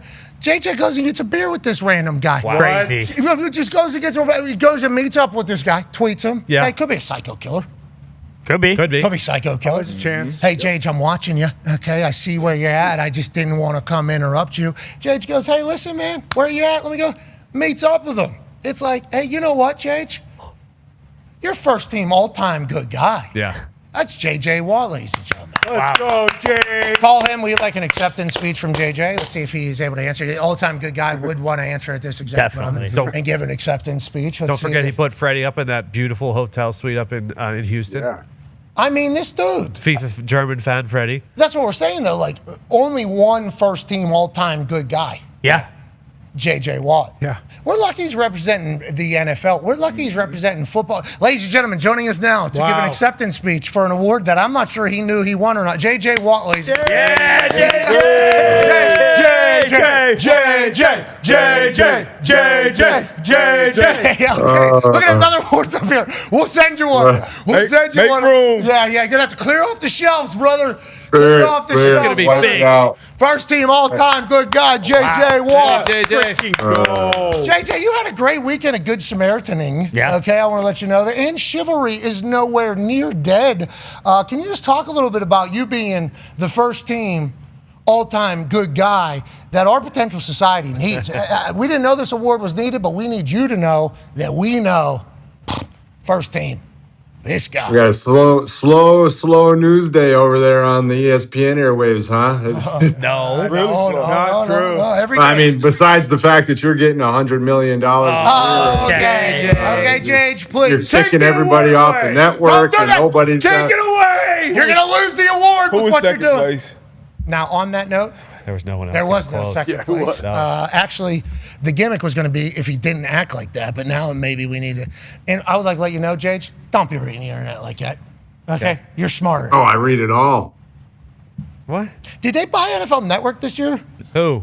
They did. Did they? That's crazy. There's also Did they keep anybody, or is everybody fired to pay you? I'm trying to figure it out. All right, that's not funny. That's Not funny. We do not like that. We do not appreciate that. That is the narrative, and I'm certainly taking it on the shins. The boys and I are very proud of the work that we have done. Thanks a lot, Moana. Okay. Good God. I mean, come on. All right, okay. Just play the hits with Doomsday or whatever. Okay, all right. We're not getting into any of that, but My YouTube TV didn't work for a while too. Okay, all right. Don't forget that. That's quite the dispute. Please, now on goodness. It was a long time. It was a lot of money. But it's on that note, we hate anytime this happens. Obviously, this is terrible. We don't like that, but we are very honored that we are still partnering with ESPN and Disney for the good of sport for the future. And I hate this. Like, we actually hate when we first got there was one of the, it feels like this happens in corporations a lot. Kind of getting baptized into this. NFL teams don't really do this, so we're not really in there. The first time we licensed the show through ESPN, one of these happened, we got blamed for it all. It's like, blame us. Okay, thank you. I feel like you don't fully understand budgets and where things are coming from, but I do appreciate that. This time we're getting blamed as well, which I guess I can understand, but I mean, there's billions and billions of dollars in these companies, and hard decisions have to get made, and we don't like any of them, and we hope we're an asset to the company. going forward. Well said. I hope we continue to be an asset to the company and an asset to sport as a whole, but hate all of it. I mean, we learned about Ryan yesterday. Obviously, I think everybody did. Ryan's good to us. Ryan Clark obviously been around ESPN a long time. Carl Ravitch today. Just on the show. Friend of the program. Like it's Pelissero. it's not a fun day. Yeah, Pelissero. That's not fun for sports as a whole. But now I do feel like, from my understanding, a lot of places are getting into the sports world in a big way. So hopefully there's softer landings for people than there ever has been in the past. But yeah, it's crazy time in the biz, honestly, Jage. And thanks for just reading the internet and just assuming that they're right. Take his word away. I'm here to ask the questions the people are asking. I'm looking at First the internet and seeing what's going on, and they want to know, Pat's making a lot of cash. I mean, it's our business. They're mad that Gump was working in the shipyards in the past, and now he's making money. Gump, you're the problem. Your come up is the problem. Yeah. Well, he is. Thanks, Jage. First team all-time good guy you are. Now, on that note, he is Canadian. I mean, he is. Yeah. Yeah, different program. I didn't even think about He potentially. didn't make it past the first round, so I don't even know. Oh, I like that we're doing just based off of World Cup. I'm just talking about in general. That Canadian's taking the American job back here. Oh, that is true. Yeah, certainly doing that. But there's no American that could do this. Canadian, you have to be specifically trained in the bowels of a ship in Canada for 16 years, huffing paint, and digesting content. Yeah. And with your splunking camera on. Let me get to the bottom of it, Paul. Oh, they're saying terrible things about these people. Thank you. Don't tell me what they're saying about me. Oh, I can't. Yeah, they're Don't killing forget me. the sandblast dust either. That was kind of the touch of gold there. Oh, yeah, I forgot you huff sand. Yeah, you got to take it. The Sniffing it. sandblast Yeah, dust. that was good. Anyways, Jage, first team all-time good guy, and this is what you decided to do. You know what? You know what we're going to do? Because we are honoring you as a good guy, we're actually going to give ourselves an award. We were going to say we're second team all-time good guy because we're acongnowledging you. I like that. And how you're such a good guy. But, Good job, everybody. Like, I thought we did it. Shit, boys. You know, because we're honoring you, but turns out. Congrats. Do we win now? Who's going to give the speech? Somebody's got to do it. You got first place, Jage. You. Yeah, first team. Okay, I will give the speech. What an honor it is to be on this stage right now here today. First, I want to take an opportunity to say thank you to and congratulations to all of the other nominees in this category. Gump, everybody there, Ty, Connor, you are not on that list. You are not even close to that list. What's the prince over there named the redheaded one? Harry. He was on the list. Who else? Boom, Berman. But Chris Berman was on the list. Adam Sandler. Blocky. Blocky. Adam Sandler was definitely a finalist. I don't think Blocky. No, I just want to say this award is not about me. Actually, it is 100% about me. So I will take all credit and responsibility for this. I'm going to put the award right up there at the very top of the trophy case. There's 2 empty spots because I'm already planning for next year's as well. Whoa, whoa. Don't be assuming that, pal. We've never had a back-to-back. No, if you come for the king, you best not miss. So anybody out there gunning for this award, you better be prepared to meet up at a lot of dive bars and drink a lot of beers with people you've never met, and you just hope that when you show up, they're not going to stab you in the chest. Yeah, and obviously this is like Facebook Marketplace you kind of did here with this guy, and we appreciate you doing that. That's why you are who you are. And if you're looking to take this title of first team all-time good guy for next year, I think you need to start setting up situations, like they have on that ABC show, What Would You Do? You need to start flooding JJ's walks with old people, see if you help them across the street. And get that on camera. Start setting them up. Have somebody come rob a store that JJ's in. See if JJ spears person or just kind of sits back idly and watches it happen.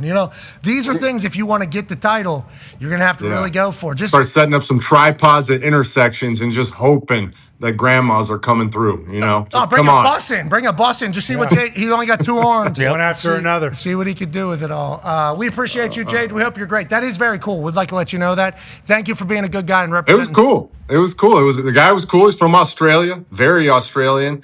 It is a very interesting situation, man, because you never know. Like, I'm starting to learn, more like this guy could have been bullshitting me. I could have walked into a very weird situation, but so far, I'm very fortunate that almost every single one of these situations I've ever been in, everybody's been unbelievably cool, and I'm very much better for the experience. So that guy was awesome. He said he was flying back to Australia on Monday. So I hope he had a safe trip back home. It was cool. I appreciate you saying that every time you do this, it's been cool. So this isn't the only time. And that's why this guy, first team, all-time good guy. Thank you, Jay. Way to go, Jay. Thanks, guys. I'll send you my address. Yeah, we actually got a trophy for you. I don't know if you know that. We mocked one up for you. You got to let us know if you think it's good or not. What do you think? That's great. Love it. Good. I mean, that guy, but we don't know. Is he on there? What is his good guy pass? We're going to have to go back to the workshop. Himself, yeah, you're right. We didn't actually. It's a one-man award, guys. I mean, let's not just go crowning people throughout, you know. We should do a deep dive on this guy and try to cancel him. You're right, JJ. Good idea. Just like everyone did with Freddie. Yeah, I mean, that happens to everybody that has their moment in the sun. Let's see how he was as a 14-year-old real quick. I think we should just have Jage with his arm out like this because we give people their own figure. You step in. And they put it in there whenever they win. If anybody ever wins it. Like a little, we give a little bobblehead we put in there, and Jay just basically like, come on. You know, they get the first team all-time good guy. And because even old good guy wouldn't have had the beer on the trophy because I would have been like, no, you can't have a beer. That's bad. Kids, everything. Like learning, growing, trying. Well, that's 30% luck.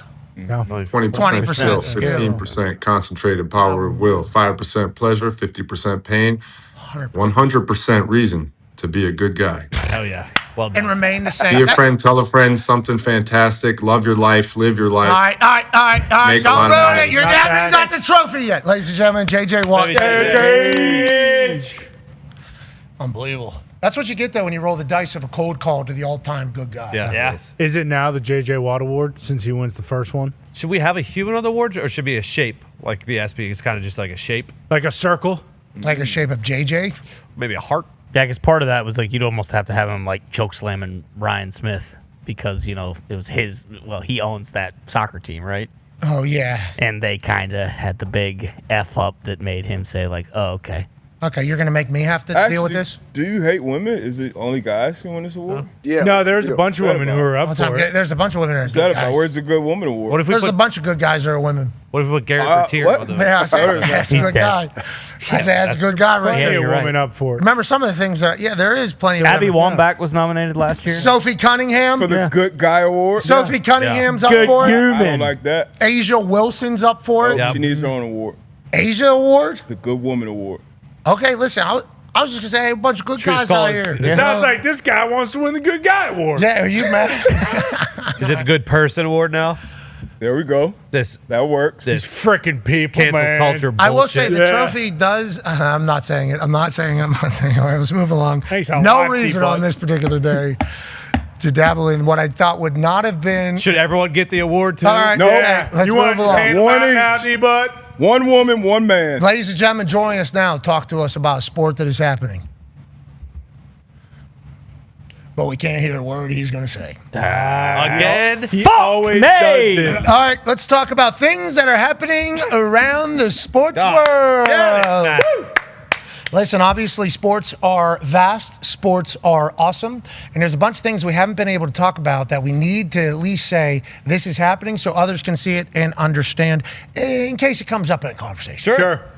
Things happening around the sports world. Brexton Bush, Kyle Busch's son.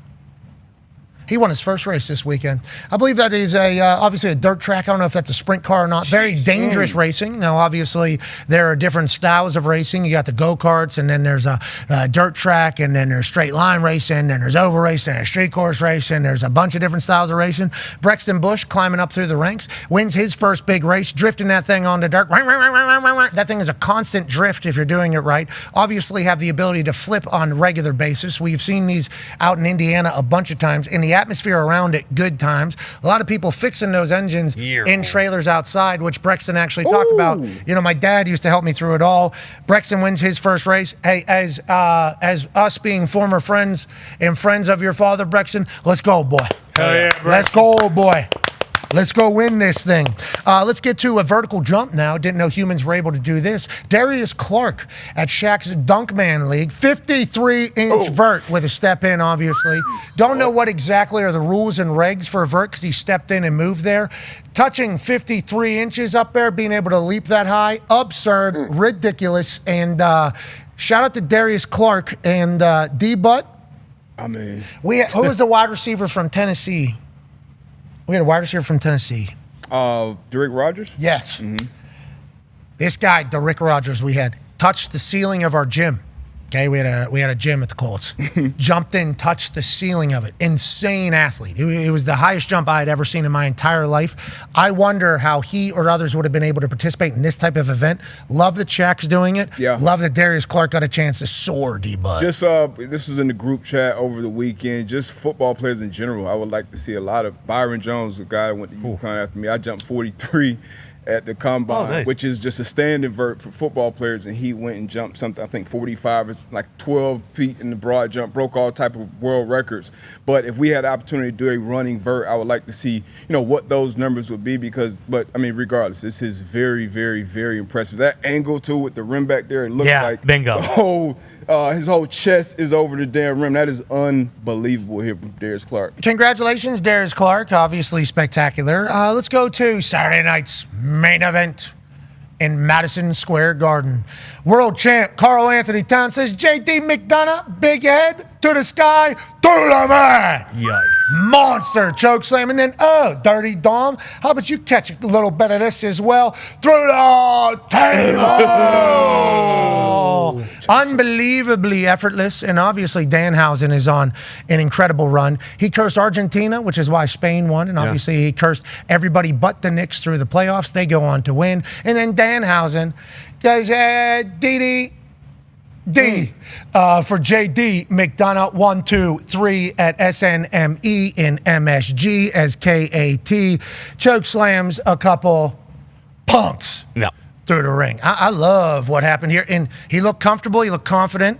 And I would say there's been a lot of celebrities that have gotten involved. You can tell he likes the product and it was a mark because of the way he delivered this. Yeah, and even just the end, the celebration. Being able to just chill in the ring, I feel like is a skill, and he's just lounging right here. He's kind of taking it in, doing a little crowd work, pumping everybody up for Danhausen. I do hope, especially knowing Tom Brady as well as we do, I'm sure he's checking this tape because if he is going to get involved, Cat is a perfect example. And after meeting Danhausen, I just know J.D. McDonough is hurting after that one because he's a big son of a bitch. For certain, Hausen. Yeah, I mean, he's a real deal. I thought it was good appearance by Cat. Yeah, great presence in the ring. Yeah, everything about it was great. And he walked onto the ring, like he just kind of took a step. Was up there and he took a step and he was over the rope. And then immediately, big head McDonough's coming in there, bang, the boom, and the pow. How about how high he lifted McDonough? Yeah, you up there. Up there. Yeah, I mean, because he's what, 7 what? Probably 7 foot, 7'1", 7'1", and he's up above his head. So, I mean, the amount of power. J.D. McDonough just flopping around, too. I mean, have a little bit of strength, cuz. He's at about 8 feet up there. Yeah. And that's because Cat just said, get over here. Yeah. Come here, you little fucker. Come here, And then he just. This brought me back. Remember, that's all Cat there. Yeah. Remember, that is all Cat there. Yeah, exactly. I got questions. I know AJ always has the fight question, like, hey, why are you showing your punches? But, like, was Dom not ready for this? You just saw JD get in. I mean, it was kind of mind blown. I mean, how would you feel, man? There's a 7-footer in there. You never see a guy that big. Dom's never been in the ring with freaking Andre the Giant. Kind of walked right into it. Dom kind of grew up around a bunch of really tall guys, but I think he was kind of shocked that Carl Anthony Towns was that strong. Because, AJ, just like you and I were talking about there, J.D. McDonough, he's doing nothing there. Nothing. That's nothing Carl. At all. He got Cat lifted him over his head. Watch this. Like his whole body is almost over his head. It's crazy because JD is doing nothing there, and Cat just with one hand right here and somehow grabbing him by his casual lifts him from the ground because JD doesn't want to go into the sky. No, obviously. So Cat lifts his ass up that high like that. JD's a professional. He does this every day. Cat steps in there, literally, boom, da bang, da pow, and all by himself with no help from JD. Lifts him up to the sky and then says, good night, big head. Boom. That's wonderful. No, absolutely. And it's one of those things where, Dom has been around a lot of big guys, but, he might be thinking, wait a minute, is Drew McIntyre's height gimmicked? Because I'm hearing that he's 6'9", 320 pounds when he's coming to the ring. If that's the case, Carl Anthony Towns is fucking 7'8" and weighs 700 pounds. You think Dom's calculating all of that in real time? I think he is in real time, and he's thinking, how am I going to get away from a guy who's 7'8" and weighs 700 pounds? Well, then how about JD getting that DDD there through them? I mean, he's just kind of getting ragged all around. Yeah. That's JD football. That is JD football. You said this was Mania? It felt like it. Saturday night's main event. Okay, gotcha. I will say, if JD McDonough's in there, there's a I have a sneaky suspicion that whoever else is in there is going to look really good. Like, really good. What about JD versus The Miz? Have they fought? Yeah, The Miz. You mean Mike? Again. You mean a lose-lose match? You mean I'm just wondering. Mike? You mean the Mike Mizzanin? Yeah, did he change it? Did I miss something? He's thinking about it. Might have got to. pitched The last Mike? night. Yeah, there's a better Miz right now.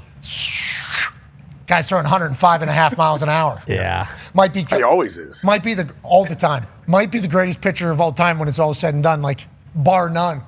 And he just so happens to have a pretty similar pronunciation of his last name. He does. And Mike Mizzanin's been losing, and now he's going to lose his name. That's how you know he's on a bad streak. The Miz comes up to us. He goes, I'm not even going to say what he said. Come on now. I mean, Come on it's awesome. now. You have to. It's awesome. I don't think Miz likes any pub. In his defense, I don't think it was his idea. I think it might have been some people who were around him saying, "You got to sue this guy. He's using your name." And we were kind of all just like, yeah, that's a losing battle, Mike. You're going to want to maybe drop that because this guy, The Miz, this guy's fucking unreal. He's next level. He's one of one.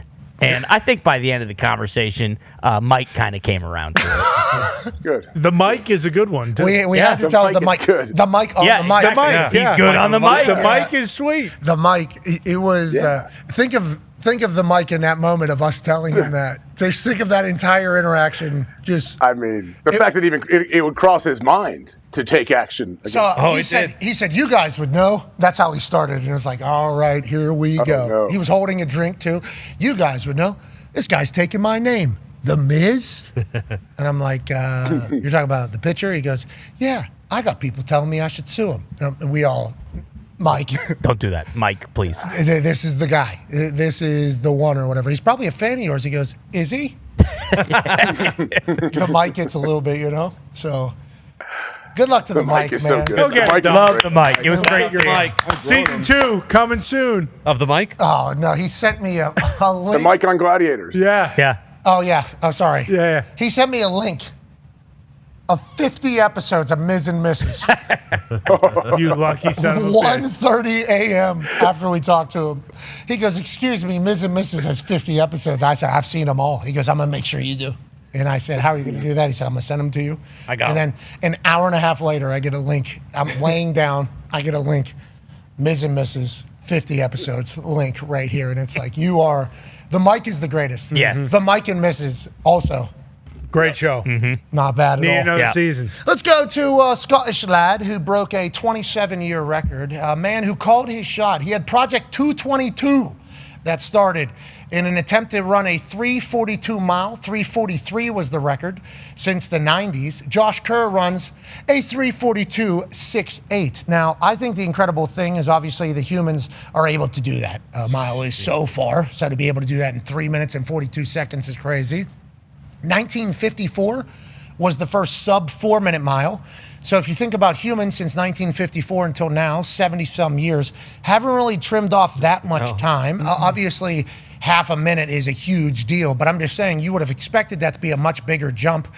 Getting to 342 was obviously a dream of a lot of track people forever. His shoes were the 222 Brooks something. His suit that he was wearing was a 222 model. Project 222 is what he was doing. So this dude actually called his shot, went out and did it in front of 60,000 people in London. And incredible stories. Yeah, I think it was packed out stadium. Yeah, so incredibly pumped for him. And this is beautiful to watch any type of record get broke. But to be honest, as I was researching it, I thought humans would have evolved athletically more than we have.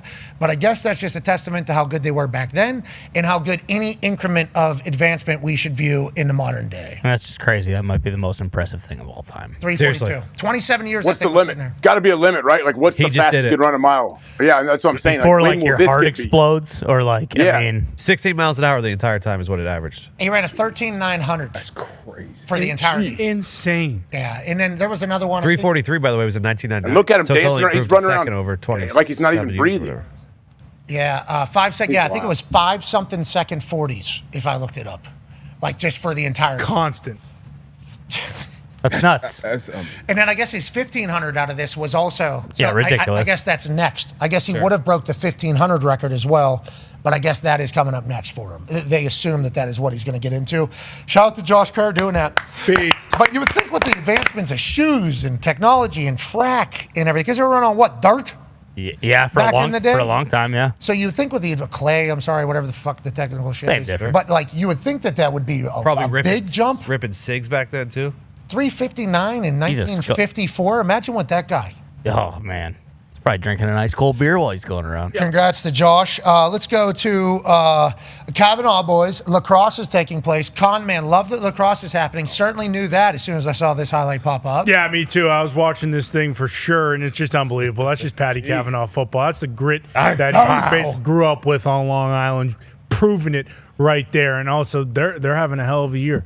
The Denver Outlaws are having a hell of a year. Him and O'Neill, who won the Tuaraton, one of his years, are now on the same team. Pretty fantastic stuff. Eli Heidenreich, who I had the incredible opportunity to deliver the Pat Tillman Award alongside to Scott Ruskin, stud from the Coast Guard, his girlfriend is the female Tuaraton winner. Yeah, the star from Johns Hopkins, I believe, UNC. Yeah, because she had a highlight goal that we actually showed on Things That Aren't Asked during the Final Four of the tournament. Chloe Humphrey. Okay, let's go to another superstar. Let's go to Canada. 15-year-old who's 7'6" playing hoops with an incredibly ridiculous haircut. Let's assume that this guy is going to be a problem. This is Jeremy Gaultier, and I'll tell you what, you go there whenever he is on his way. Congrats to him having an NBA career. Yeah. I think a lot of people saying if you're playing in Canada at this age, you're probably not going to be great, but I think he has a lot of pride in being down there. Let's assume he's heading to IMG next week to kind of get on the entire I'm taller and more athletic than I'm supposed to be at this age. Let's go ahead and take the most advantage of it. He's got handles. He's got a vicious attitude. And that haircut tells me he's down for whatever. I believe I saw that he's actually going to whatever, like youth academy that Vic Wembanyama went to. So he's not going to IMG. So we'll see. I have a tough time believing that this guy's going to be a threat in the NBA. Maybe that's just me not wanting to believe it because of the haircut. How could he not be, honestly? He likes staring down like 5'5" kids for sure. Yeah, I like that. That's his fault. That he's taller. He might get taller. He might get a couple inches taller. He's calling him a little boy right there, AJ. I like his mentality. I like how he's moving. And you're right, AJ. 15, he might still grow to like 7'8". He could gain this dude could gain 100 pounds of muscle over the next 5 years. Honestly, you think he will? I love that. I love fucking bully. Me too. That's exactly what you're supposed to do, Rosebud. He's begging for a tick. What are you supposed to do against him? And that's what Wemby does, right? Like, and this is what Wemby does too. Wemby's a bit of a dog. Mm-hmm. Is that the soccer? What's the soccer? The Ronaldo triangle thing? Is that what it is? Or no, not? looks like it. Let's not say it. Ladies and gentlemen, Orioles pitcher, this guy had World Cup fever. I don't know if you saw. Orioles pitcher throws gas. Oh, Alvarez hits right back out. Oh. Kick save and a beauty. You're out at first. Love that. Had to hurt. Yeah, definitely. A little bit. Had to hurt the foot a little bit. Young obviously pulls it off, plays it off. That's only his 5th pitch in there, so he was on his toes early. How many kick saves do we normally see in this particular thing? And how many pitchers are told, stay away from the ball whenever it comes back up the middle? Well, not that many. You got to be able to field your position. That's a big part of it. I've never seen that happen before, ever. You see guys like deflect it to like the shortstop or the third baseman or something. I've never seen someone just a beautiful touch right up to themselves and then throw it to first. I've never seen that before. I don't know if we'll ever see it again. Joining us now, ladies and gentlemen, is senior MLB insider for ESPN, friend of the program. Ladies and gentlemen, Jet Passing. Jet, thank you for battling through with us with the audio issues.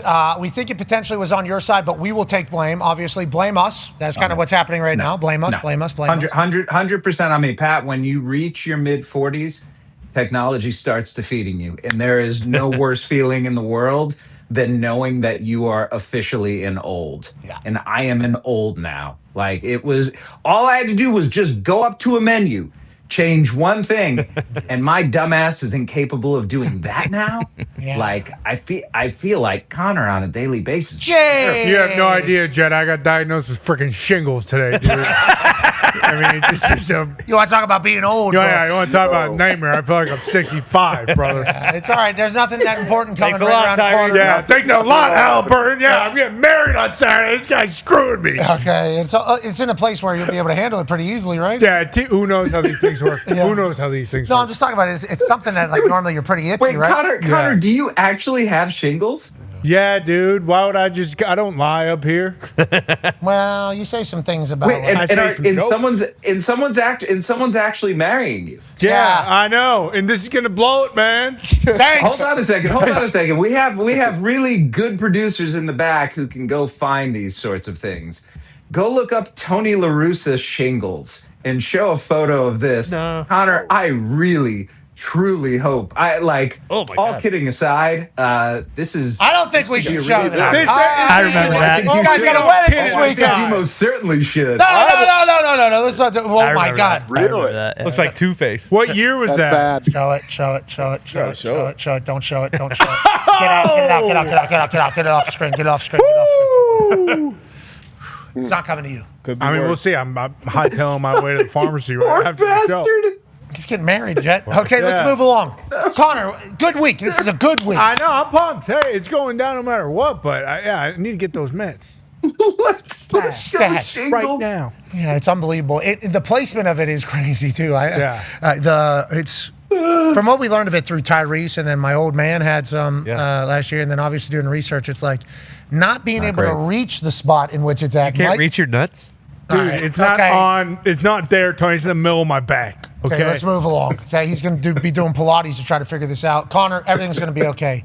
Let's do a little baseball talk here. We saw Young do that kick save. Obviously, that was beautiful. That is not going to be the topic of discussion with you, Mr. Jet, unless you want to talk about the abnormality of that particular move by him, especially pulling it off. World Cup fever. You saw Messi hit with the incredible touch, and he did it himself. Let's talk a little bit more about the baseball here, the real baseball. We got trades coming, and I think you just put out a list of predictions of potentially what's going to happen before the trade deadline, which is right around the corner. Who are the big names? What should we know, Jet? Where are we at in baseball world right now, brother? It's such an interesting and fascinating time right now, Pat, because typically, games around this time of year, they matter, but there's not a ton of urgency to them. You sort of save that for September.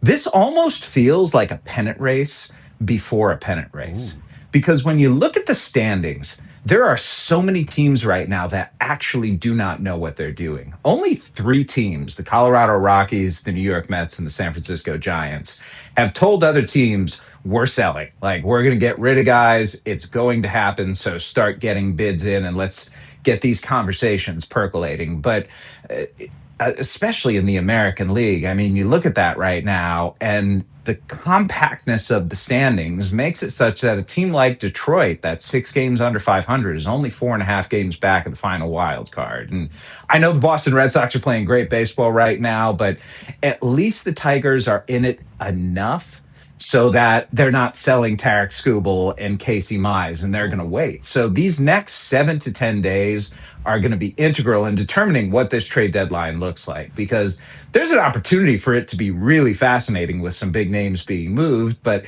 it all depends on what happens in the games on the field over the next week and change. You talked about the Red Sox a little bit there. They don't even have the big Paisan swinging it. They're doing some historic stuff. Connor has a question for you. Yeah, Jet, no Roman, no Crochet, and still we're going for 15 straight tonight. Is this situation insane? And Ranger Suarez coming back tonight to get the start off the IL. What is the situation for the Sox? Are they going to try and bring in a player? I know James Wood has been getting floated around, but should they not bring anybody in to mess up with the mojo, or what is kind of the Red Sox plan? Connor, when you can add talent, you add talent. Mojo can absorb it if that mojo is real. And while I don't think James Wood is a particularly realistic option, the Nationals know they have a superstar there. They are not going to get rid of him. There are some others out there, at least names being tossed around, that would make a lot of sense for the Red Sox. And shortstop is a position, I think, of import to them and of focus to them. And we added a new name, guys, to that top 100 trade candidate list. And number 6 is Zach Neto from the Los Angeles Angels. Now, I don't know if it's going to be specifically Neto. There's an opportunity to go out and potentially get Jeremy Pena from the Houston Astros, and even CJ Abrams, who's had a great year, but probably not a shortstop long-term, could be had as well. And I think the Red Sox are going to try and be aggressive, and I don't blame them. When you win 14 games in a row like this, when you rescue your season from the depths in the doldrums where they were for the first, 80-something games, you just have to go and do it, and you got to try and chase it. Damn right. Did someone come in there? No, the opposite. The opposite. Something's coming out of there. Yeah. Something's coming out of there. Oh, poor little Ty. He's so sad. Oh, you gotta go find your binky in the wall. Oh, no. He's about to go blow his ass through a wall. I think that's about to happen right there. Wet wipes in a wall. There was a... I mean, that's hilarious. We have talkback. We have talkback in here. Does he have shingles too? No, he has shit goals, I think, and they are running rampant out of his body right now.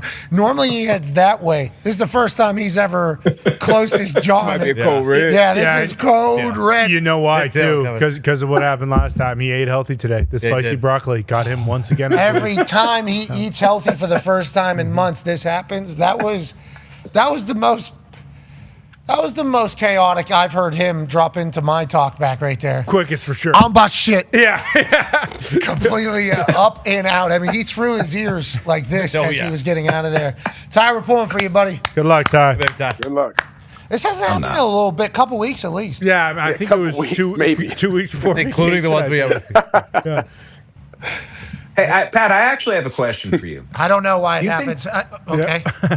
Do you think there could be a book written on this very subject? We were talking about this at the All-Star game, and a friend of mine had an incident where he was running across the Courtney Campbell Causeway in Tampa, and in the middle of the causeway, he's like, "Oh God, I'm not going to make it back," and just did the deep right there. Jesus. Do you think there are enough stories and enough commonality among people that they would want to, to share their stories about?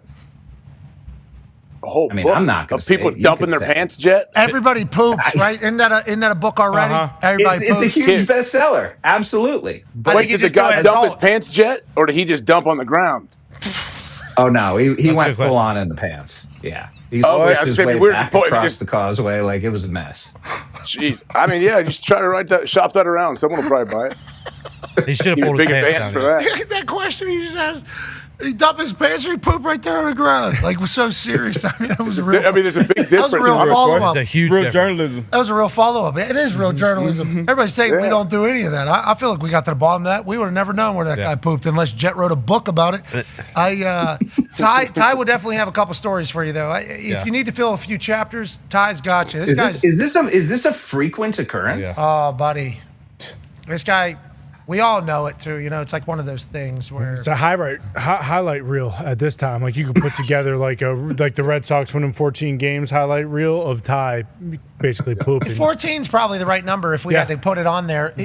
We see it happening though, and he knows it too. What's coming, but he still needs. Sometimes he needs 6, 7 Red Bulls. Yeah. The opening of the show has Ty holding up a whiteboard that says "I sharted." True. So yes, it happens a lot. Yes, but that wasn't a full dump, so we don't know what to make the cut for your book. But Ty will have many questions. Okay, we have a couple more questions before we let you go, Jet. Thank you. Go ahead, Tone. Jet, you talked about Scooble and the Tigers and whether they're going to trade him or not. A team that is in the race still as well is the San Diego Padres, and they have arguably, maybe not even arguably, the best closer in all of baseball. And there's been reports that he is now on the trade block because they want to replenish their farm system.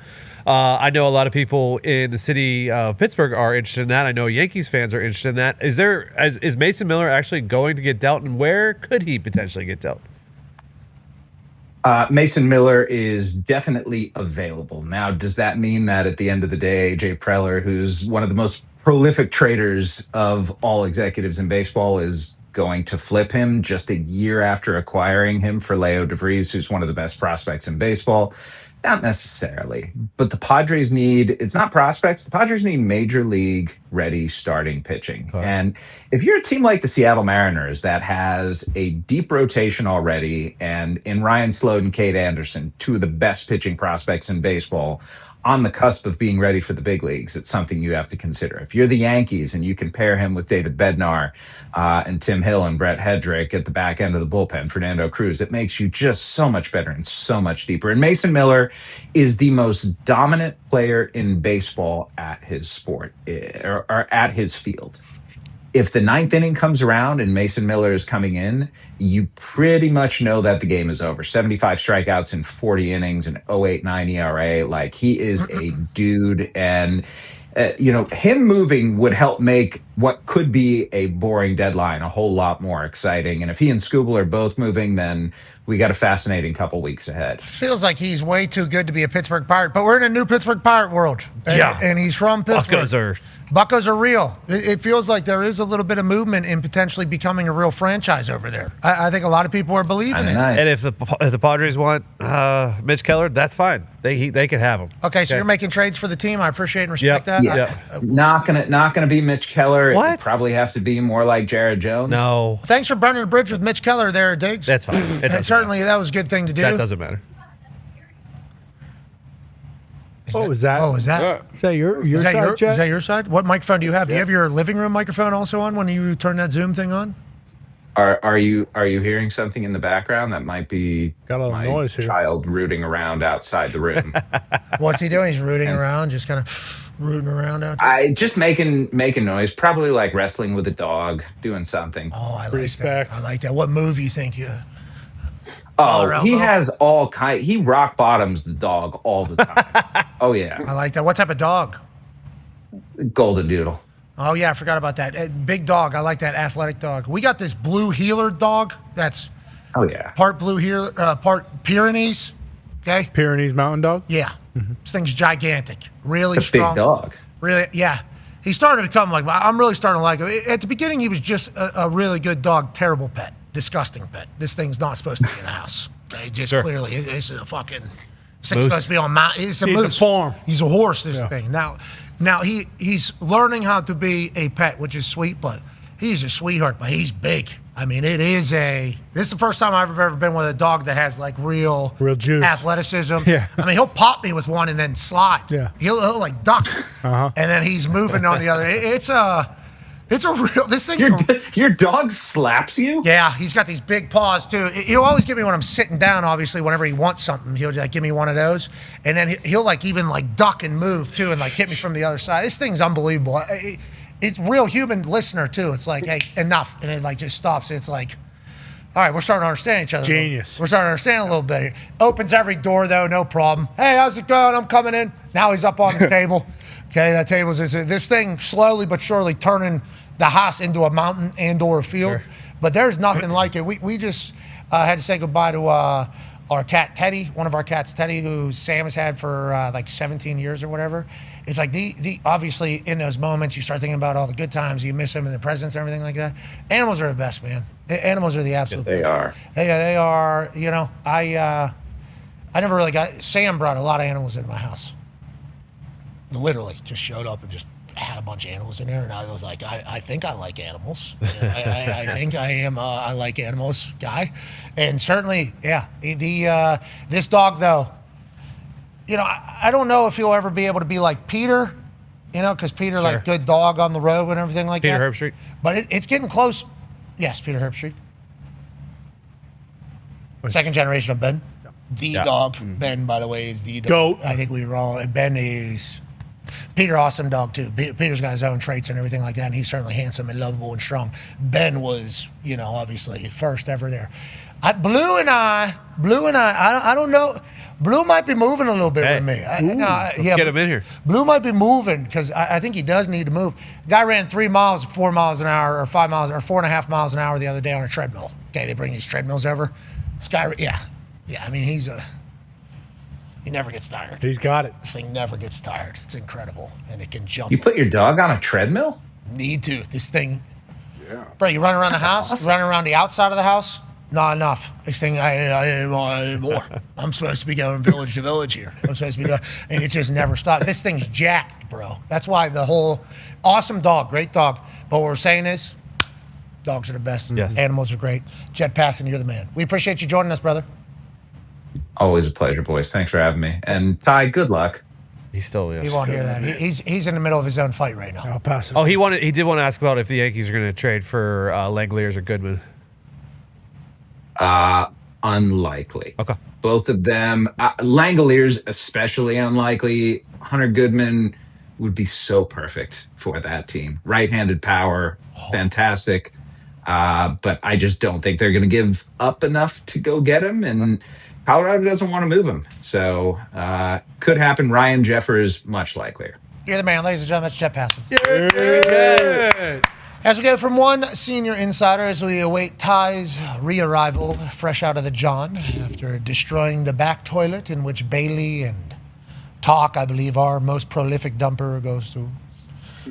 That toilet back there has certainly been through some things. Today, I believe it is also in a fight. We don't know how long this might be a 12 round. Yeah, we might not see him again. Friday, we'll be live from the NFL Flag Championships happening here in Westfield, Indiana, Indianapolis, Indiana, north of us. The NFL Flag Championships has boys and girls youth and also adult championships happening. Cannot wait to watch the action and also broadcast live from there. Happy it's happening in our state. We are very pumped about hosting that, and obviously I was very fortunate to be a part of a Super Bowl commercial that was promoting flag football becoming a sport for high schools and regulated in states. I think it's happening in like 30-some states. It's obviously on the way up. Flag football is the future of football, a good growth engine for football, good introduction to football. Lucky to be a part of it on Friday here in Indiana. Can't wait to get to that. Joining us now, senior NFL insider for ESPN, ladies and gentlemen, Adam Schefter. Hey, Shefty. How you doing, Shefty? Great to be on with you guys and Charlie Chaplin. I appreciate it. Yeah, Boomer, obviously, Nice. with a great one with old Charlie Chaplin. I will say, Charlie Chaplin used his outside voice to ask a good dump question follow-up on Jet Passon earlier. Good piece of journalism. We have about a minute and a half before a hard out. We'll continue on digital with YouTube, ESPN Plus, and Disney Plus. Shefty, rookies reporting to camp today. What's a big storyline over the next 24 hours in your eyes with people showing up at camp? Well, I think if tomorrow the Cardinals will be the first team to report in full with the Panthers, I think you obviously have quarterback contractual questions with both teams. Bryce Young entering that fifth-year option. They didn't do a deal. And, of course, Jacoby Brissett wanted his deal adjusted during the offseason, was not there for the voluntary part of the offseason drills. I would think he'll be there tomorrow with the team. I don't know that he'll go through drills. They're still going to be working on that contract for him, but they'll want to make some type of adjustment to keep the leader of that team happy as he gets ready to compete with Gardner Minshew for a starting quarterback job there in Arizona. Okay, so that's in the next 24 hours. Obviously, who reports, who doesn't report will be a big thing. Ty Schmidt has reported back to the Dodger paper. Way to go, Ty. Proud of you. Back in the fight. Yeah, I appreciate what you just did in there. And I appreciate that toilet as well. And I like that you're wearing the Halleys, it does appear, because those things are game ready. And that's certainly what you just went through there. We wrap up here on ESPN. We continue digitally. Shefty, quickly, do you know what's going on here with Coach Kelly? What's going on here? What? What's going on with him? You tell me, Shefty. Beautiful new stadium. Just ready. Purple vest, hard hat, football guy. You got me there. I don't know. All right. Okay. Well, maybe you don't know everything. We appreciate Chip Kelly buying in on Northwestern program, his commitment to ball. We will continue our program and be back tomorrow. Goodbye. Wow. That was a lot there. Quick. I thought you'd have an answer. Yeah. What, Chef? Do you think we kind of blindsided you with Chip Kelly there at the last second? And What's the joke on Chip Kelly? I don't even know what the deal is there. Look at him. Did you see him? I mean, this is the Chip Kelly. Hey, Chip. Hell yeah, Chip. He's bought in. There he is. Northwestern's got a lot of rich people that have graduated from there, right? Oh, yeah. They could potentially get into the NIL game if they Maybe. really wanted to go all in. I'm not saying that Chip Kelly is agreeing to stay at Northwestern forever, but that is a school that could find access if they were to invest into ball and figure out how to get people into that school, because I think that's an Ivy League type school, they're right? going to lower their academics. But they do have the money. They're building a beautiful new stadium. I assume that's why he's wearing the hard hat, but I could be wrong. Yeah, he's going to work. All right, obviously, let's get to work. Speaking of getting to work, Shefty, there's some work that needs to be done on a couple different situations. I'll start with the Aaron Donald situation in Los Angeles. I like bringing it up just strictly because that Avengers movie was the first superhero movie I watched when they were all in it. Yeah, that's right. I like watching great people do great things. I enjoy it. I can sit back. I watch documentaries about great folks, how they got there, their mindset, what they did through their triumph, and also their testimony of everything they kind of went through. And the thought of watching the Los Angeles Harlem Globetrotting Rams play football this year is exciting to me. I know everybody doesn't love that. But Aaron Donald, Myles Garrett, alongside the rest of that defense that is loaded, okay? The defense is absolutely loaded. And then the offense is what they are. Very exciting for me. Your thoughts on Aaron Donald at this standpoint, being an actual Ram this year, and have you backed off the limited snap thing that you said last week? Well, what's going on right now is that he's trying to get back in football shape. My understanding is it's going to be a while before we hear final decision about him coming back.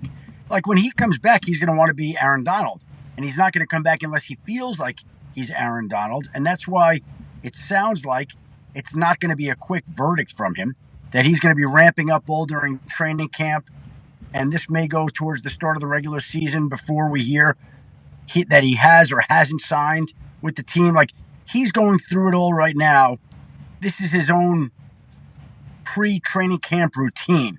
And so, I mean, you're telling me you think he's going to play 100% of the snaps when he's out there. I don't know that he's going to do that, but he wants to be Aaron Donald or he's not going to come back. So if he's going to be Aaron Donald when he comes back, he'll probably be used a decent amount. I don't know that it'll be full-time. I would think that they still would be smart with him. I think he's full-time. Now, does he end up making it a full season? I don't know.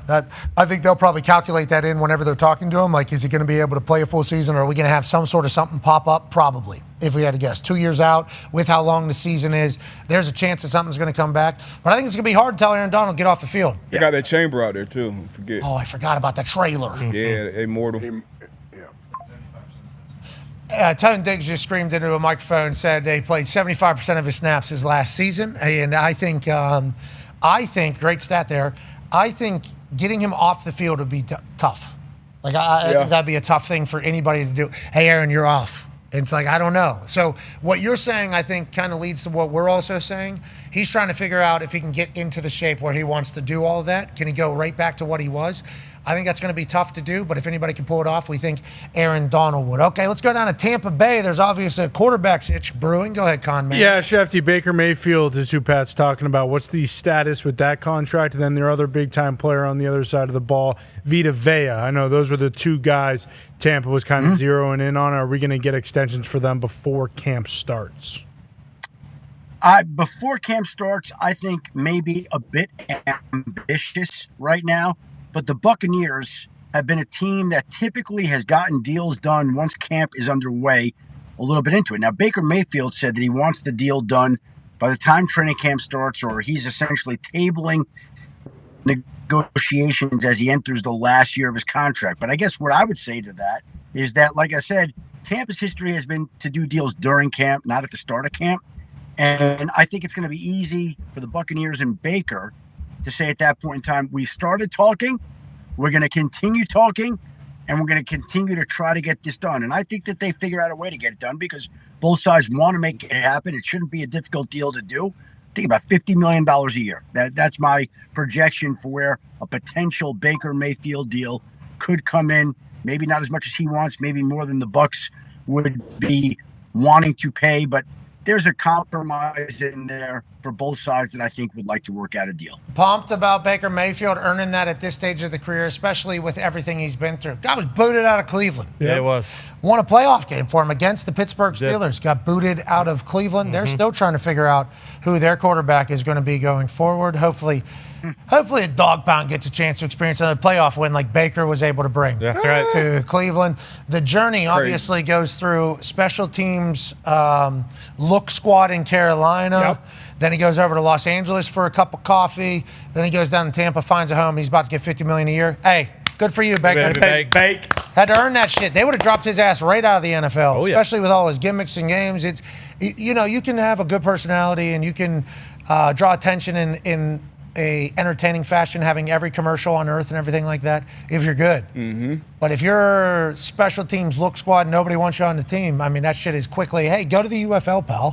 That is kind of the thing. Instead, he fought back. I think he evolved. He grew. He matured. He found a building that was suitable for him, and he's done great things. I'm very happy for Baker Mayfield. Proud of him almost. Him and Darnold on that same scout team, if you look back in that Carolina team. Yeah, crazy stories. Congrats, Bake, man. That's good for Bake. And he still got it. He does. Still got good He moves. Still got the Dougie. Like Shefty, you know what the Dougie? Teach us how, Dougie. Teach us how, Dougie. Can you do that? I think that's not my forte there, Pat, Dougieing. I think I could do Just try it. some other things. You can gritty. You atomy, What does an atomy look like? You know what I mean? Like you're not a... Like the Hoka Polka. Atomy. That's when you run...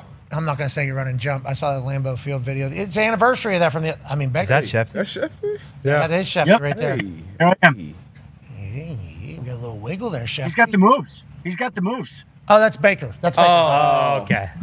No. Yeah, that's Baker. Yeah, Chef John. Oh, that's not Chef. Similar bills. Are we sure? I've never had that much rhythm in my entire life. Really? I don't believe that. Yeah, I doubt that. I don't believe Step it. back. Y'all got him.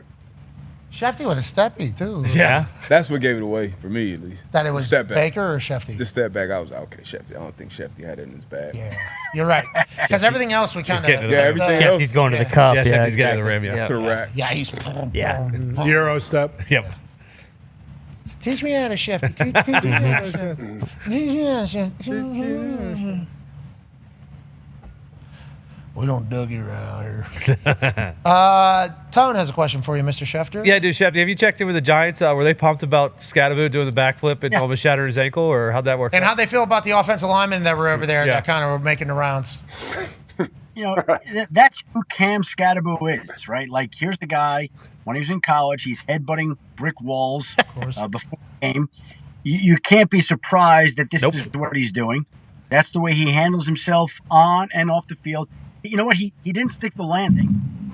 Jackson Dart said he over-rotated. Now, I've tried that, and I've over-rotated, so I can understand how and why he would do that at that moment there. Very simple to over-rotate. He's got to get that better in the future. But here's the deal. Like, the health of this team, Cam, Jackson Dart, Malik Neighbors, those guys are all healthy. They're going to be a playoff team. They're going to be a playoff team. If those guys stay healthy and play the majority of the season, I think they can go to the playoffs. I really do. But Jackson Dart takes too many hits, and Malik Neighbors is coming off the knee injury. Cam Scatterbo is doing backflips. These guys got him. If those three guys are healthy on the field for the better part of 17 games, they're going to make a real playoff run. And we need these guys to stay healthy, too. Yeah. Nobody really talks about the trenches, the big boys up front, but if these guys get injured, none of it matters. Not going to be able to do anything. And John Harbaugh knows that. That's why he invests in the trenches so much. John Harbaugh, obviously being able to win with the Giants so quickly would be a hell of a addition to his football story and his football life. We hope that is the case. Shefty, what do you got today, bud? Look like you're about to go hit the course or run some errands? No, I've got NFL Live this afternoon. Just got done with my friend Big Daddy here and Patrick McEnroe. They're launching a podcast, so I went out to meet with them to Big sit Daddy. down and talk, and going to go home and do NFL Live right now. You just got done with Big Daddy. Do you call him that to his face? How's that convo go? Big Daddy. That everybody calls him Big Daddy. Everybody calls him Big Daddy. How big is he? What's his name? Yeah, well, it's so many questions. It's, all What of are we talking about? So you walk up, you go, "What's up, Big Daddy?" Daddy. That's what Hey, you say. Big Daddy. Yep. Patrick McEnroe's new partner here on some show that they're doing. I don't know. Yeah. Can you showcase what it was like when you walked up and said hello to them, just so we can kind of put ourselves there? Yeah, I went up. I did the Dougie to them, both them, and gave Big Daddy a hug, Patrick McEnroe a hug, and we sat down and got to business. What did Big Daddy tell you about your Dougie? Did he like your Dougie? Like your Dougie? They told me that Baker's got nothing. Big Daddy likes Shefty, huh? Mm-hmm. Fucking Big I Daddy. don't know what's going on here. Big Daddy's good little boy. Adam Schefter. Come on in to Big Daddy. Yeah. Give us a kiss here. Come on in. Let Big Daddy give you a hug. Come on. My favorite insider. Holy fuck. That's Big Daddy right there. Okay. Oh, That's Big Daddy. Rich Hidalgo. Oh, hey. Rich Delgado. Yep. How dare you? Yeah, you got it, Tone. Rich Hidalgo.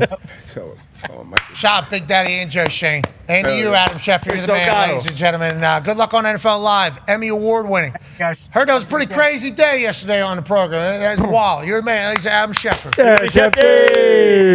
Would you like to know what the Big Daddy, Rich Salgado's, what? He's the sports world's fixer. Sounds like he's the big dom of the entire sports world. So Big Daddy is the Giants' big dom? It sounds like known as the Batman in the NFL. What? NFL. Pretty sweet. Whoa. So who's he work for? Exactly. Himself. Yeah, he's a Dark Knight. Oh, he's a an watchful independent detective. He works for the people. Independent contractor. I'll tell you what. I know he's a powerful guy. We're thankful for everything he does for all the people that we know and all that stuff, but like... He's in the insurance business. Big Daddy. Yeah, I like that. I like that we always... Career-ending disability Sammy the Stove. insurance. I feel like that was added into there by you. Got right here. Okay. It's going to be tough for me to call God Big Daddy. Well, when you meet PD. Rich, you know. What's up? How you doing, Big Daddy? They call me Big Daddy. Yeah, if The you say Bengals like- had Dan Big Daddy Wilkinson. He was a D lineman, first-round pick way back in the day. Did you call him Big Daddy or how'd you? Yeah, everybody called him Big Daddy. Yeah, gigantic D lineman. Check him out. Oh, Big Daddy from Cincinnati. Yeah, he went to Cincinnati. Yep, you got it. The rhyming helps. I heard about something about him. Everybody from Cincinnati said the same thing. Oh, he's That was Long marketed as Island's the top Big in it. Daddy. Wow. He Long Island's Big Daddy. Okay. He went from telemarketer to top NFL problem solver. That's Big Daddy. Hey, what's up? Come over here, Big Daddy. I fucking love this guy. a hell of a couple. Don't make me take this to Big Daddy. I'm gonna let Big Daddy know I'm definitely on Team Big Dom, but nonetheless, like that both of you bigs kind of coexist I and bet kind of they're get things done. On best that friends. note, Big Daddy never offered me chicken cutlets during a home run derby. He would if you wanted them. I don't know. Big Dom, you guys want some cutlets? Here's some alcohol. Where is he going to get those fucking chicken cutlets? We should have said yes. He would have got him there in 2 minutes. Back pocket. AJ, it was unbelievable. We're mic'd up. We're streaming. Him coming over. Hey, we are live right now. Oh, you're the best. Okay, good to see you. Let me know you need anything. And then another guy comes. He points a guy. Hey, guy. Look. It was the most. It was the greatest. You guys need anything at all? Anything at all? I'm like, hey, I'm mic'd up still. Yeah, okay, but I'll talk to you later. You need anything? It was great. Dude. It was absolutely great. Him fucking, imagine he comes out with a fucking full tray. He would have. That would have been awesome. Sure, would have. Cheesesteaks, colors. What do you need? Hyping hot. Have we told people that we planned on streaming that entire first round live and then we cut that thing off? No, not yet. We probably said it. Okay. Yeah, I think so. In the intro. Do you know that, AJ? I didn't. I was watching it, like hoping you were going to continue for the whole first round, but then I thought, like, this is a whole nother world if you're going to be streaming for like hours straight. Yeah, and I don't know how any of these streamers, to be honest, can't talk to anybody. No, you can't. Skeens walks up to me. What's up? It's like, ooh, nothing. Shut up. Whatever you were going to say, don't. Yeah. Shut up. No, Big Dom. Yeah. I mean, or Michael Buffer. Okay, the one. It's like, hey, all right. He immediately, I know, wants to talk shit about something. It's like, hey, Mr. Buffer, nice to meet you. Don't say a thing. I'm mic'd up right now. And then immediately, it's like, I'm the guy that met. I hate that this is what we got to meet each other. Like, Yeah.